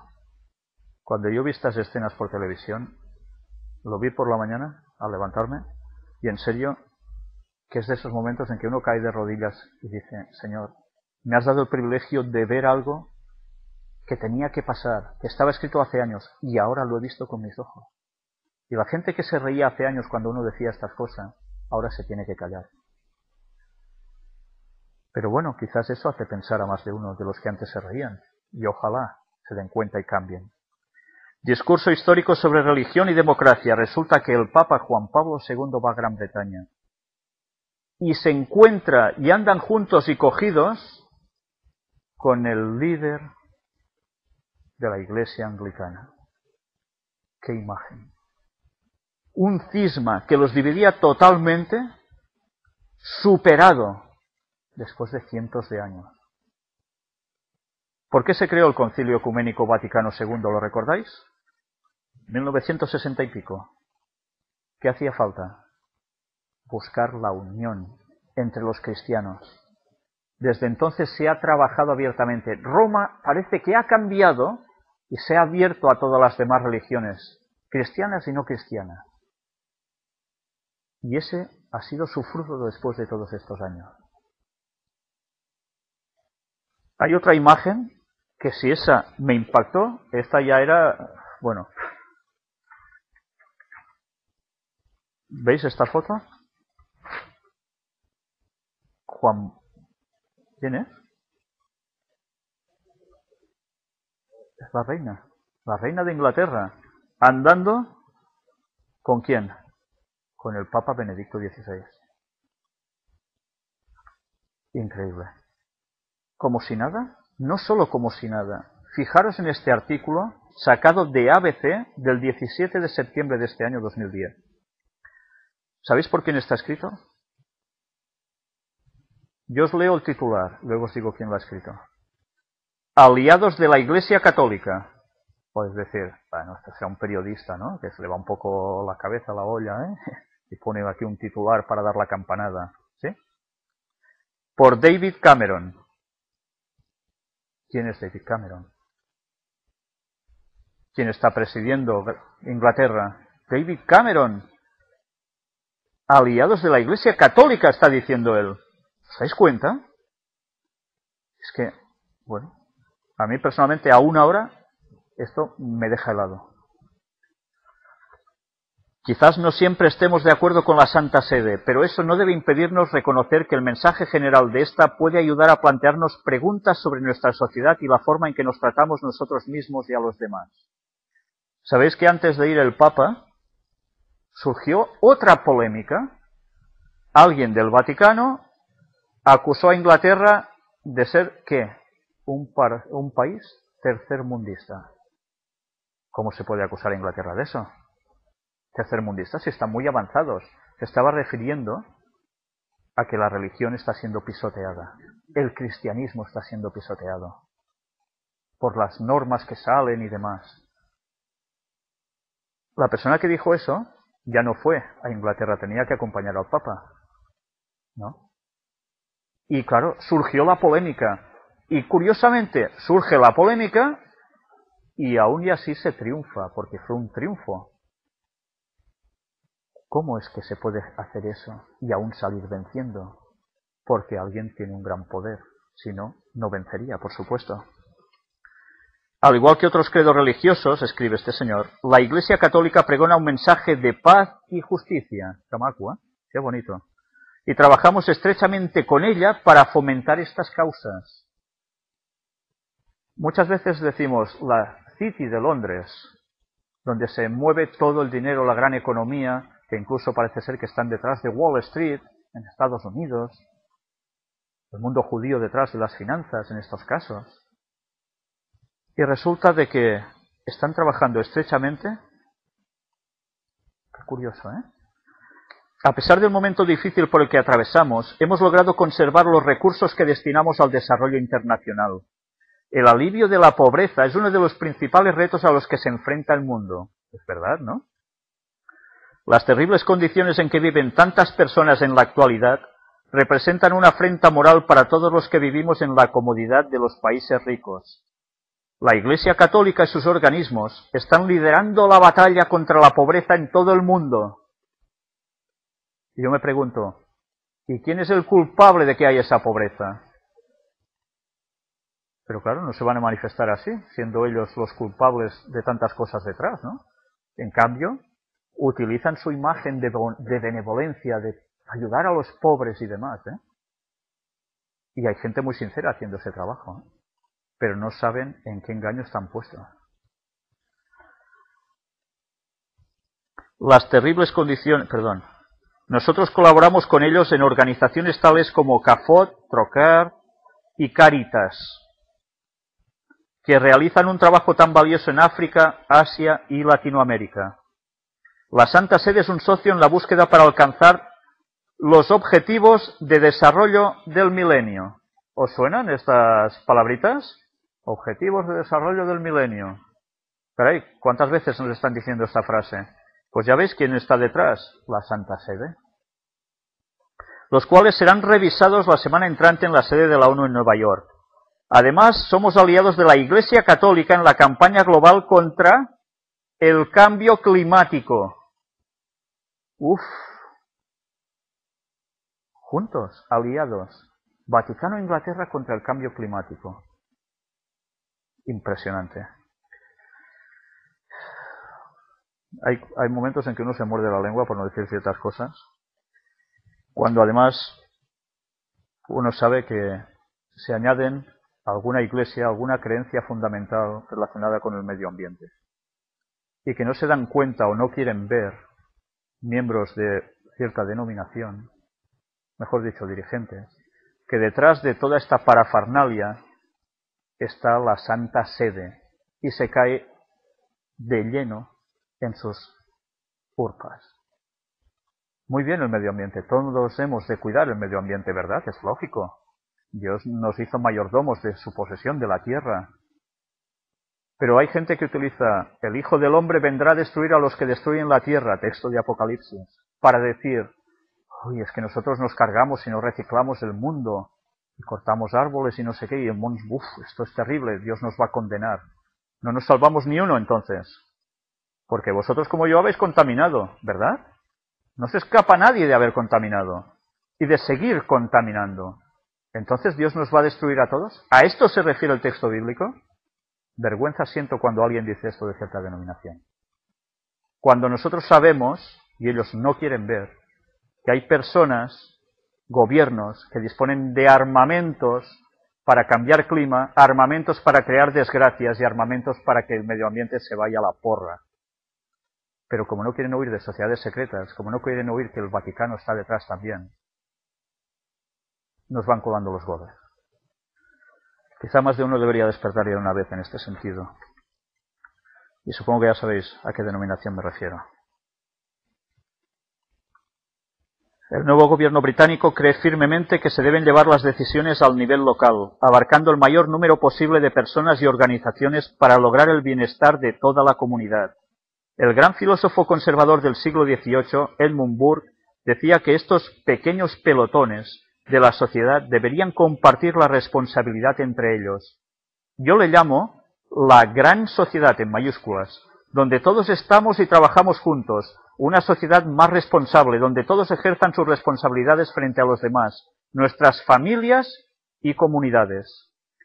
Iros fijando cómo la palabra familia va saltando siempre a primera escena. ¿Y habéis visto a qué iba asociada la palabra familia, no? Al principio de la conferencia, a domingo y a una ley dominical. ¿Qué día de reposo tienen los anglicanos? ¿El miércoles? ¿El sábado? ¿El domingo? ¿Y qué día tienen los católicos? El domingo. ¿Y qué día tienen el resto de protestantes? El domingo. La familia hay que preservarla, que eso está muy bien, pero curiosamente se permite que el caos llegue para que se pueda imponer una solución. Como siempre, el efecto péndulo. Trabajan para que el péndulo vaya a un extremo en libertinaje y demás, la sociedad fatal, familias rotas, crisis económica, bueno, todo caos total. Solución, hace falta una solución. Alguien que nos lidere, alguien que nos dé un sentido a todo. Esas familias que se rompen, esos niños sin padre, esos que no se ven. Efecto péndulo. Y cuando el péndulo baja, corta con todo. Y se impone hasta el otro extremo. ¿Y el otro extremo cuál es? Ley dominical. Y alguien en el poder, el papado. Cara a cara tras 5 siglos. 5 siglos de la reina, representando toda la majestuosidad de la realeza ante un papa. En este otro artículo también hay frases interesantes. ¿Sabéis que el papa habló de un tal cardenal Newman? ¿Os suena? Fue allí y bueno, vamos a ir viéndolo ahora.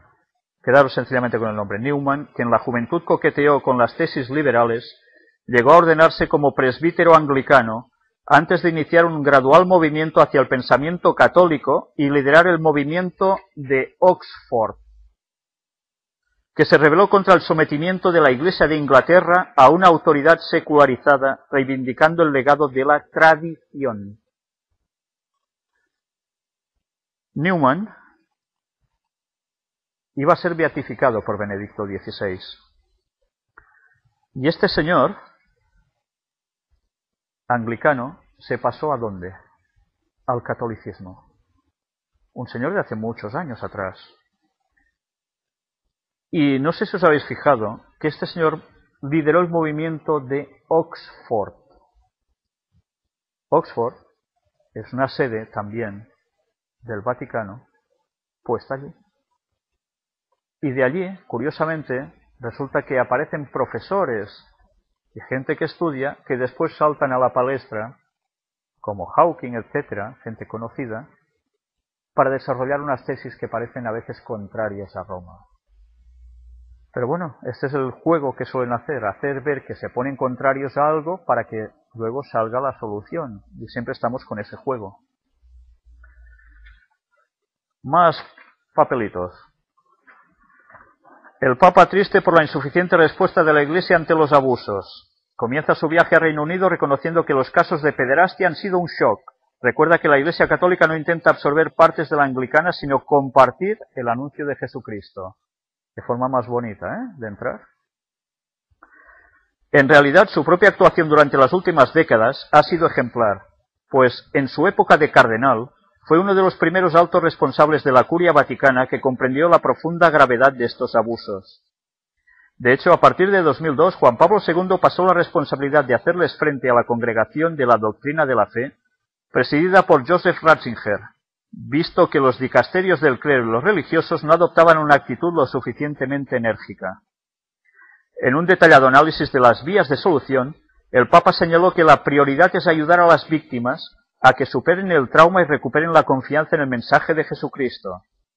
Claro, porque a las personas que les pasa eso, normalmente luego de creyentes ya, ¿cómo le vais a decir a un niño que crea después de ser violado por un cura?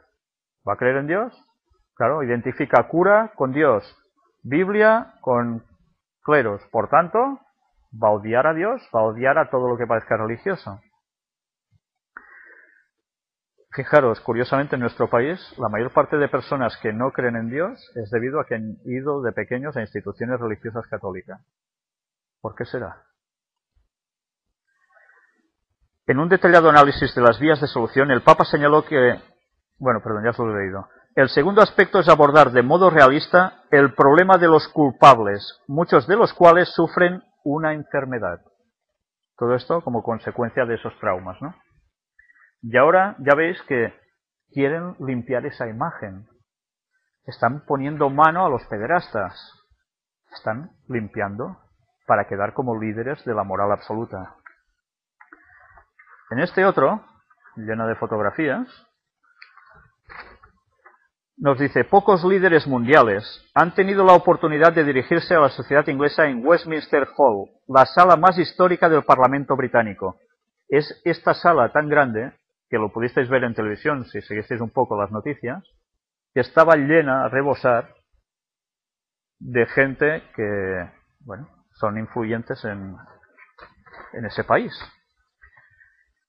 Ayer su santidad el Papa, de viaje oficial en el Reino Unido, fue recibido allí, a pocos metros del lugar donde fue condenado a muerte Tomás Moro, con fuertes aplausos y defendió ante 2000 personas que la religión no es un problema que los legisladores deban solucionar, sino una contribución vital al debate nacional.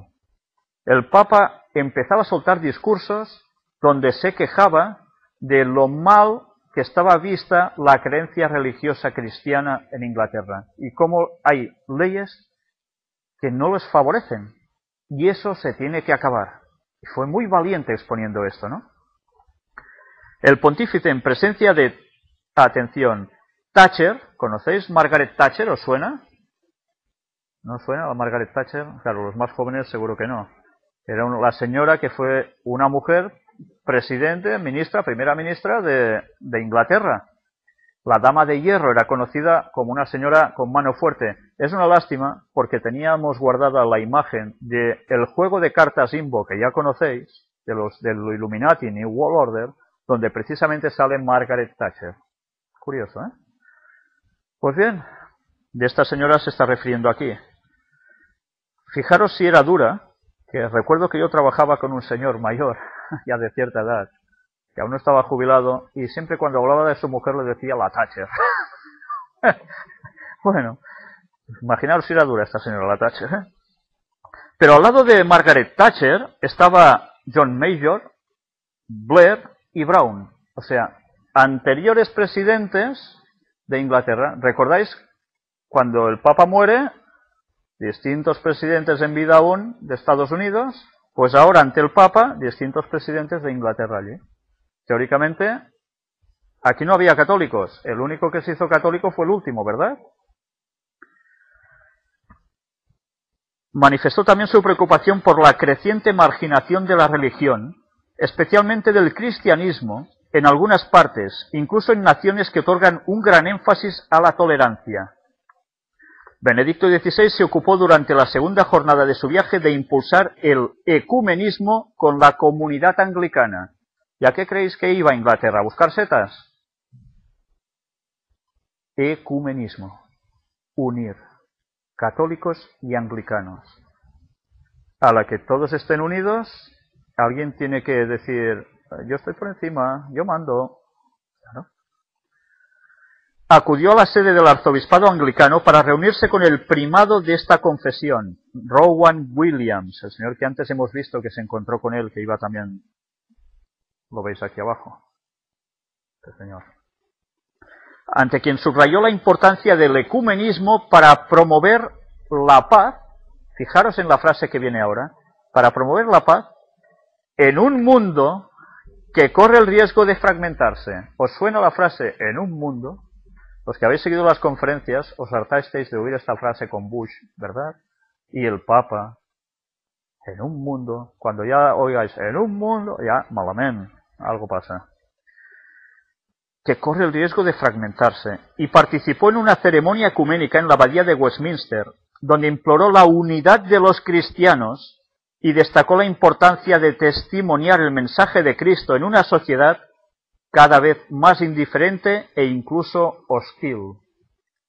Por tanto, se tiene que cambiar el paradigma mental de las personas y se tiene que empezar a decir que el cristianismo es válido y el cristianismo tiene que salir adelante y el cristianismo tiene que no estar pisado. El programa del Santo Padre no se vio alterado a pesar de que Scotland Yard detuviera en Londres a 6 argelinos, 6, por planear un atentado contra el pontífice, a los que finalmente no se les encontró material explosivo. ¿Lo recordáis esto? Visita del Papa. Cuidado, se recoge a 6 argelinos porque iban a atentar contra el Papa. Luego resulta de que no era verdad. Pero claro, ya cogieron y ¡pam! Argelinos. Argelinos, automáticamente, uno, ¿con qué lo enlaza? Islam. Patam. ¿No? Ya está. Y, uy, que se lo quieren matar, será un mártir, cuidado. Todo el mundo pendiente de esa visita, aún más. Hoy Benedicto XVI continúa su estancia en Londres, donde se entrevistará con el primer ministro británico David Cameron. Y aquí veis al Papa sentado en un gran trono, con los brazos hacia arriba, postura habitual de él, por otro modo, ¿no? Y aquí tenemos, no se va a grabar, tenemos más fotografías del mismo artículo, y vemos abrazos entre unos y otros, pero no sé si podéis ver, aquí está precisamente la fotografía donde Brown, Blair, Major, Thatcher, Haig, Click observan atentamente a Benedicto XVI a su llegada a Westminster. Aquí una niña vestida, bueno, de San Mary's. El obispo de Roma abraza al jefe de la iglesia anglicana en la abadía de Westminster, un abrazo histórico, pero histórico de los de verdad. Pero al lado otra fotografía, en pequeño, que ya parecía que no se hablaba tanto, pero que también estuvo. El Santo Padre conversa con el rabino jefe británico Jonathan Sacks. ¿Rabino? Pero no iba por el anglicanismo. Un rabino es judío. Cuando el Papa habla de ecumenismo, recordad, no solo con el cristianismo, es con el mundo judío también y también con el mundo islámico. Lo abraza todo. Pero, ¿por qué será que estos salen siempre a la luz? Un poco más. Vemos el Papa aquí levantando una hostia. ¿No os habéis preguntado nunca por qué la hostia es redondita? Es que es la hostia. No. Es que sencillamente es un símbolo solar. Es el símbolo solar de adoración al sol. Y esto es lo que ellos reparten como si fuese, no como si fuese, según ellos, se transforma en el cuerpo de Cristo. O sea que si vais a participar de una Eucaristía y os tragáis una hostia, ya sé que suena cachondeo, pero lo decía literalmente. No es culpa mía, es que ha salido así. ¿Qué estáis tragando? Sois unos caníbales de cuidado, porque estáis comiendo un cuerpo humano. Claro. Y además bebéis el vino. Resulta que el vino se transforma en la sangre de Cristo. Pues sois unos pedazos vampiros. Pues esto es el místico cambio que se produce por obra de Dios en la misa. Cuando esto en verdad deberían ser solo símbolos, no concreciones. Transformaciones, madre mía. Bueno, a lo que íbamos, que si no me enrollo. Lo veis bien, ¿eh? Una expectación sin precedentes y un recibimiento mucho más caluroso del esperado acogieron ayer al Papa. ¿Ya lo veis? Se creía, uy, no irá nadie, no irá nadie. Pues vaya si fue alguien. La BBC fue la primera sorprendida. Aquí hay un verdadero sentido de celebración y entusiasmo, proclamó el locutor de la BBC al comienzo de la retransmisión de la misa celebrada ayer por la tarde en Glasgow. Y parecía que no había nadie, ¿eh? Por detrás, la cosa continúa. Y vamos a ver qué pone. Frente a quienes piensan que la Iglesia Católica esté sobre todo concentrándose en mejorar su imagen o intentando absorber partes de la Iglesia Anglicana, el Papa advirtió que una Iglesia que intenta ante todo ser atractiva estaría ya en el camino equivocado. Pues lo importante no son los números o el poder, esto sí que es cachondeo, sino el anuncio de Jesucristo y su mensaje de reconciliación, haciéndose transparente para facilitar que se vea tan solo la figura de Jesús. Con esa actitud, anglicanos y católicos caminan en la misma dirección, ser instrumentos de Jesucristo, ser amigos del Señor. La prioridad de Jesucristo les aúna y dejan de estar en competencia. Se acabó, ya no son rivales, andan juntos. De ese modo ambas comunidades se reencuentran recíprocamente en el verdadero y profundo ecumenismo. Ecumenismo, o vuelve a aparecer. Sigue diciendo, evitando que la lacra de los abusos o que los anticuados prejuicios de algunos británicos oscurezcan los objetivos fundamentales de su visita. ¿Habéis fijado en esta frase? O sea, que si tú eras de allí y te quejabas de esa visita, resulta que eras un anticuado con prejuicios que intentaba oscurecer la visita del Papa. ¿Dónde está tu libertad de expresión? ¿Dónde está el que cada uno pueda opinar lo que él cree? Bueno, pues ya veis, si estás en contra de él, eres un anticuado y... Sí, luego hablaremos de esos antisistema que estuvieron en Santiago de Compostela y en Barcelona. Bueno, luego no, quizá deberá ser en la siguiente conferencia o la otra.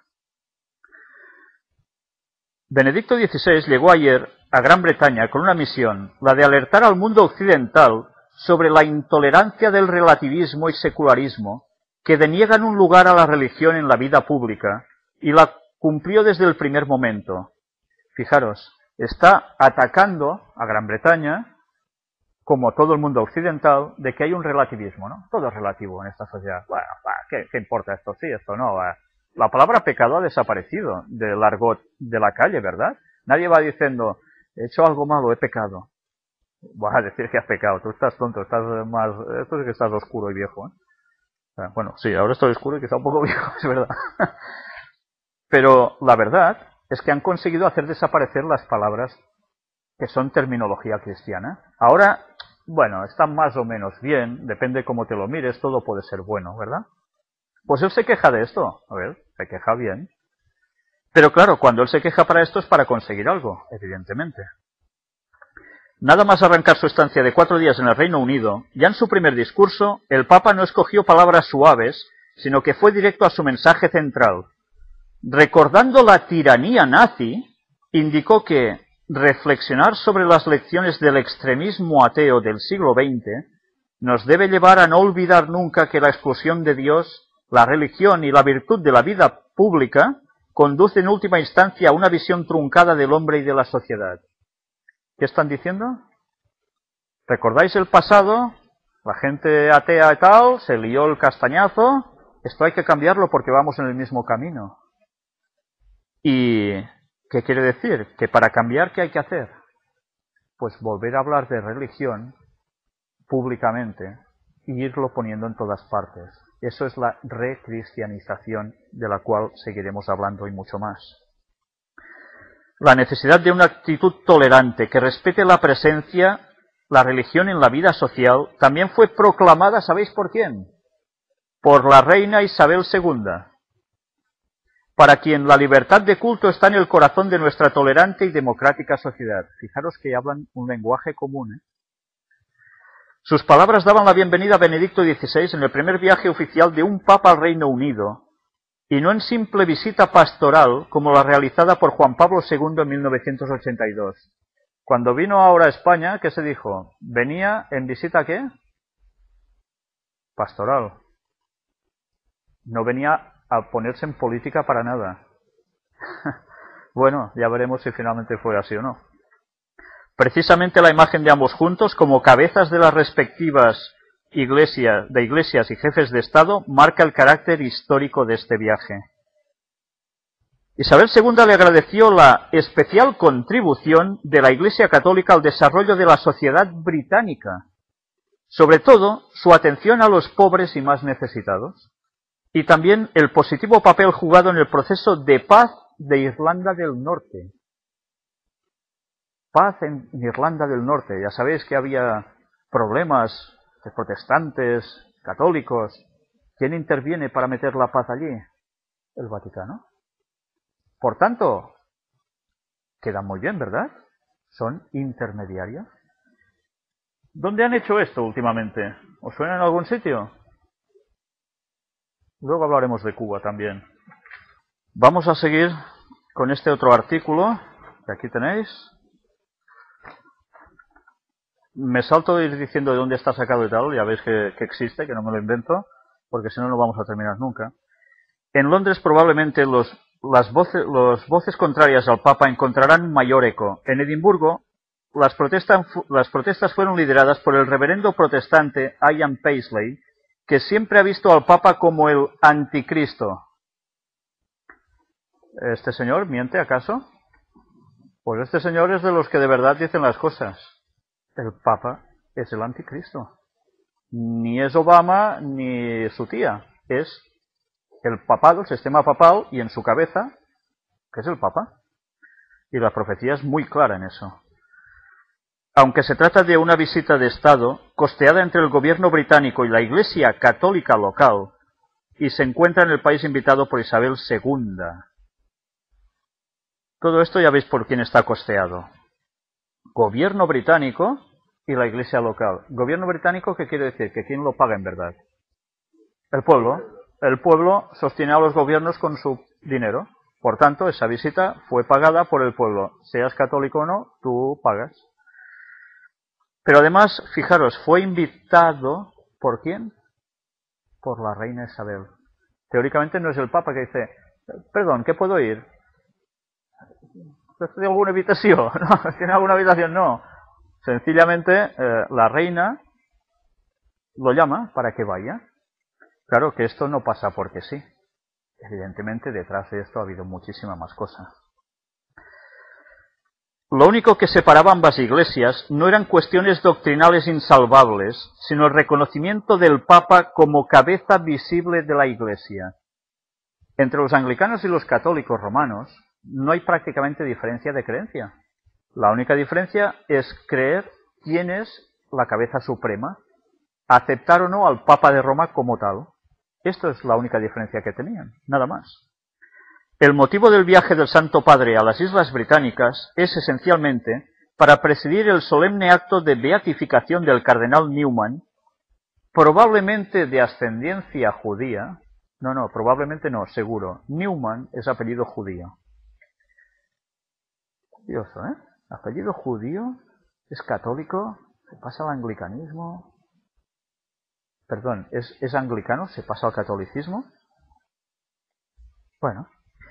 Quien siendo sacerdote anglicano abrazó la fe católica, alcanzando la máxima dignidad de la Iglesia en el reinado papal de León XIII.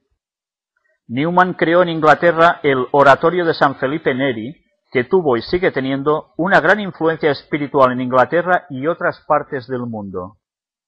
Esta vez Benedicto XVI ha llegado al Reino Unido, invitado oficialmente por la sucesora de aquella gran reina Isabel I, otra Isabel, la segunda con ese nombre, de la que se ha llegado a decir es católica in pectore, es decir, en secreto. En cualquier caso, las relaciones entre el Papa de Roma y el arzobispo de Canterbury, Dr. Rowan Williams, primado de la comunión anglicana, son tan fraternales que han emitido un comunicado conjunto ante la histórica visita lleno de ese espíritu de unidad que anima a muchos anglicanos y católicos.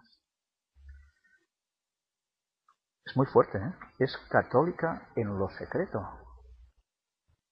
¿Y verdaderamente esa monarquía es católica? ¿O no tiene nada que ver con eso? Quizás en el fondo hemos vivido una gran pantomima, un gran teatro. Y gobernantes que se hacían pasar por algo, en verdad seguían siendo lo otro.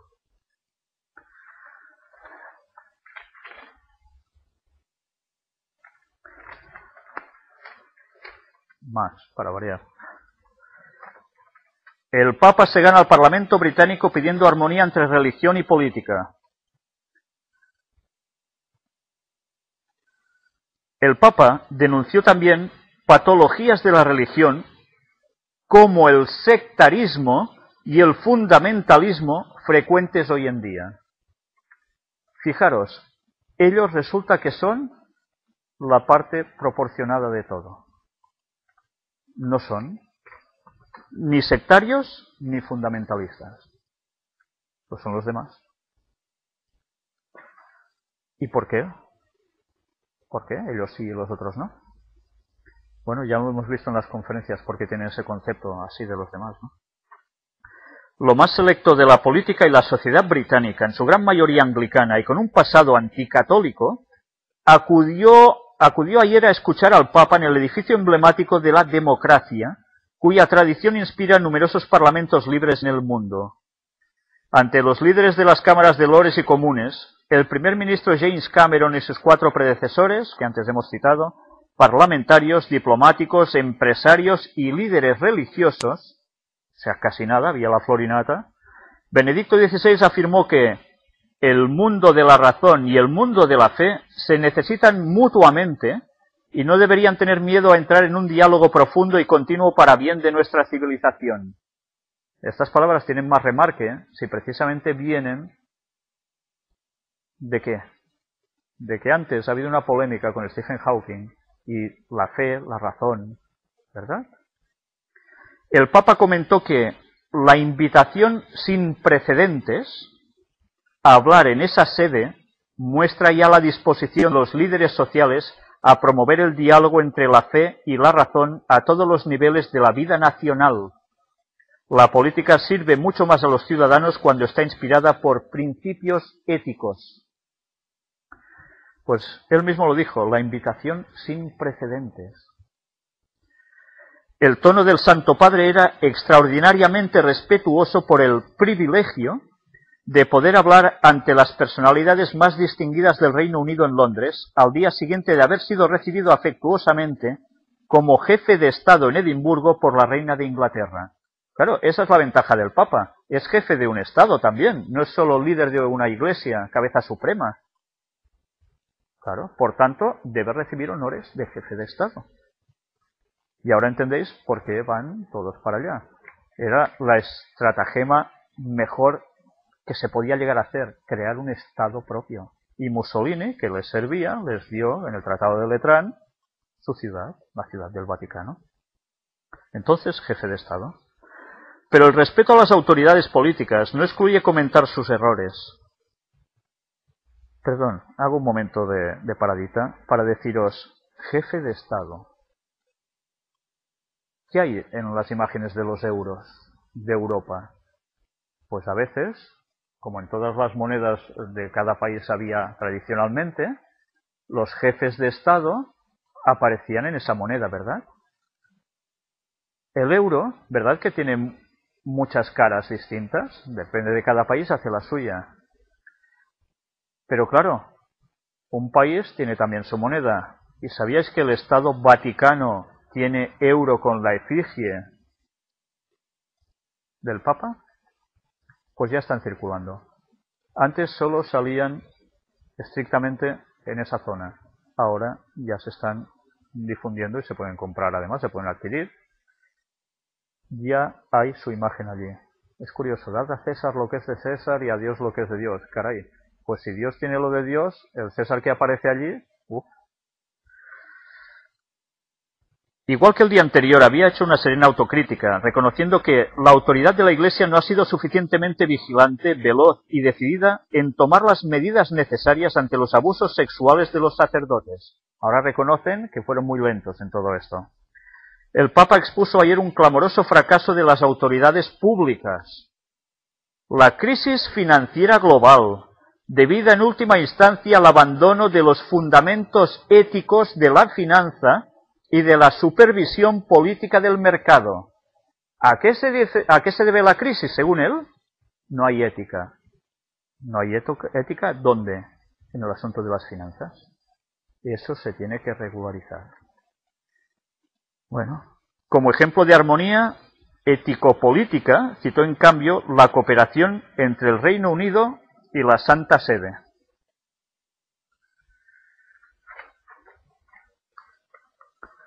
A favor de la paz, los derechos humanos, el desarrollo y la responsabilidad medioambiental, otra vez, terrenos en los que la Iglesia y las autoridades públicas pueden trabajar juntas por el bien de los ciudadanos. Esta es la portada. Bueno, no es portada, es página. El Papa subrayó la importancia del ecumenismo para promover la paz en un mundo que corre el riesgo de fragmentarse. Posteriormente, ambos participaron en una plegaria ecuménica en Westminster. Una plegaria ecuménica. Todos juntitos, participando de un acto religioso. Otros dos lugares que nunca había visitado un papa, ni siquiera Juan Pablo II en 1982, cuando era impensable que un romano pontífice hablase en las casas del Parlamento. Es que es una visita histórica realmente. El éxito que está teniendo el viaje de Benedicto XVI no fue truncado por la alarma de atentado en el día que el Papa programaba varios recorridos por el centro de Londres, donde pudo ser aclamado por miles de personas. El riesgo de atentado terrorista en el Reino Unido se encuentra desde hace tiempo en el nivel de grave, lo que significa que los responsables de seguridad consideran que un ataque terrorista es altamente probable.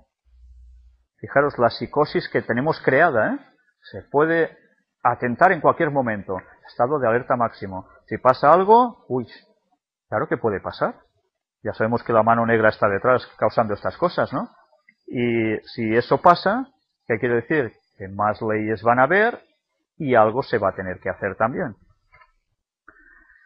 Tras la reciente controversia por el nuevo libro del científico británico Stephen Hawking, que excluye a Dios del origen del universo, el Papa afirmó ayer que una visión científica se convierte en peligrosamente estrecha si ignora la dimensión ética o religiosa de la vida. Como una religión queda limitada si rechaza la legítima contribución de la ciencia a nuestro entendimiento del mundo. Con ello el Santo Padre venía a reprobar también la actitud de los creacionistas. ¿Cómo? ¿Que el Papa reprueba la actitud de los creacionistas? Porque el Vaticano no cree en la creación según el relato del Génesis, sino que aceptan la evolución como forma en que Dios creó al ser humano. Por tanto, una evolución, ¿en qué consiste? Para que un ser evolucione, se muere, sale el otro, se muere, sale el otro, hay muerte. Bíblicamente la muerte es la consecuencia del pecado. Sin pecado no hay muerte, porque la paga del pecado es la muerte, dice Romanos, ¿no? El apóstol Pablo lo dice muy claro. Entonces, si ha habido muerte antes de pecado, porque el ser humano sale posteriormente, ¿cómo cuadra eso? Resulta que Dios entonces es malo, permite muerte sin haber pecado. Pero ¿este es Dios? Este será su Dios, no es el mío. Porque lo que está diciendo es una aberración total. Pero bueno, es lo que ellos apoyan. Curiosamente, hablando de Stephen Hawking, os quería mostrar un par de fotos que son muy explícitas. Se ve a este señor en cuestión, tocado por Juan Pablo II. Hola, Marco, muy bien. Pero es que con Ratzinger también hay una foto donde están exactamente igual, recibiendo su bendición. Las cosas no cuadran. Alguien nos quiere tomar el pelo. Pero bueno, si hacemos solo caso de lo que oímos, sin entrar en detalles, nos levantan la camisa como quieren. Y nos están llevando a su terreno. Y bien, ya sencillamente vamos a dejarlo aquí. El Papa pide que la fe cristiana tenga un lugar en la política. Uf, menos mal que no se ponen en política, ¿eh? Menos mal. Benedicto XVI censura ante la élite británica los intentos de relegar la religión a lo privado.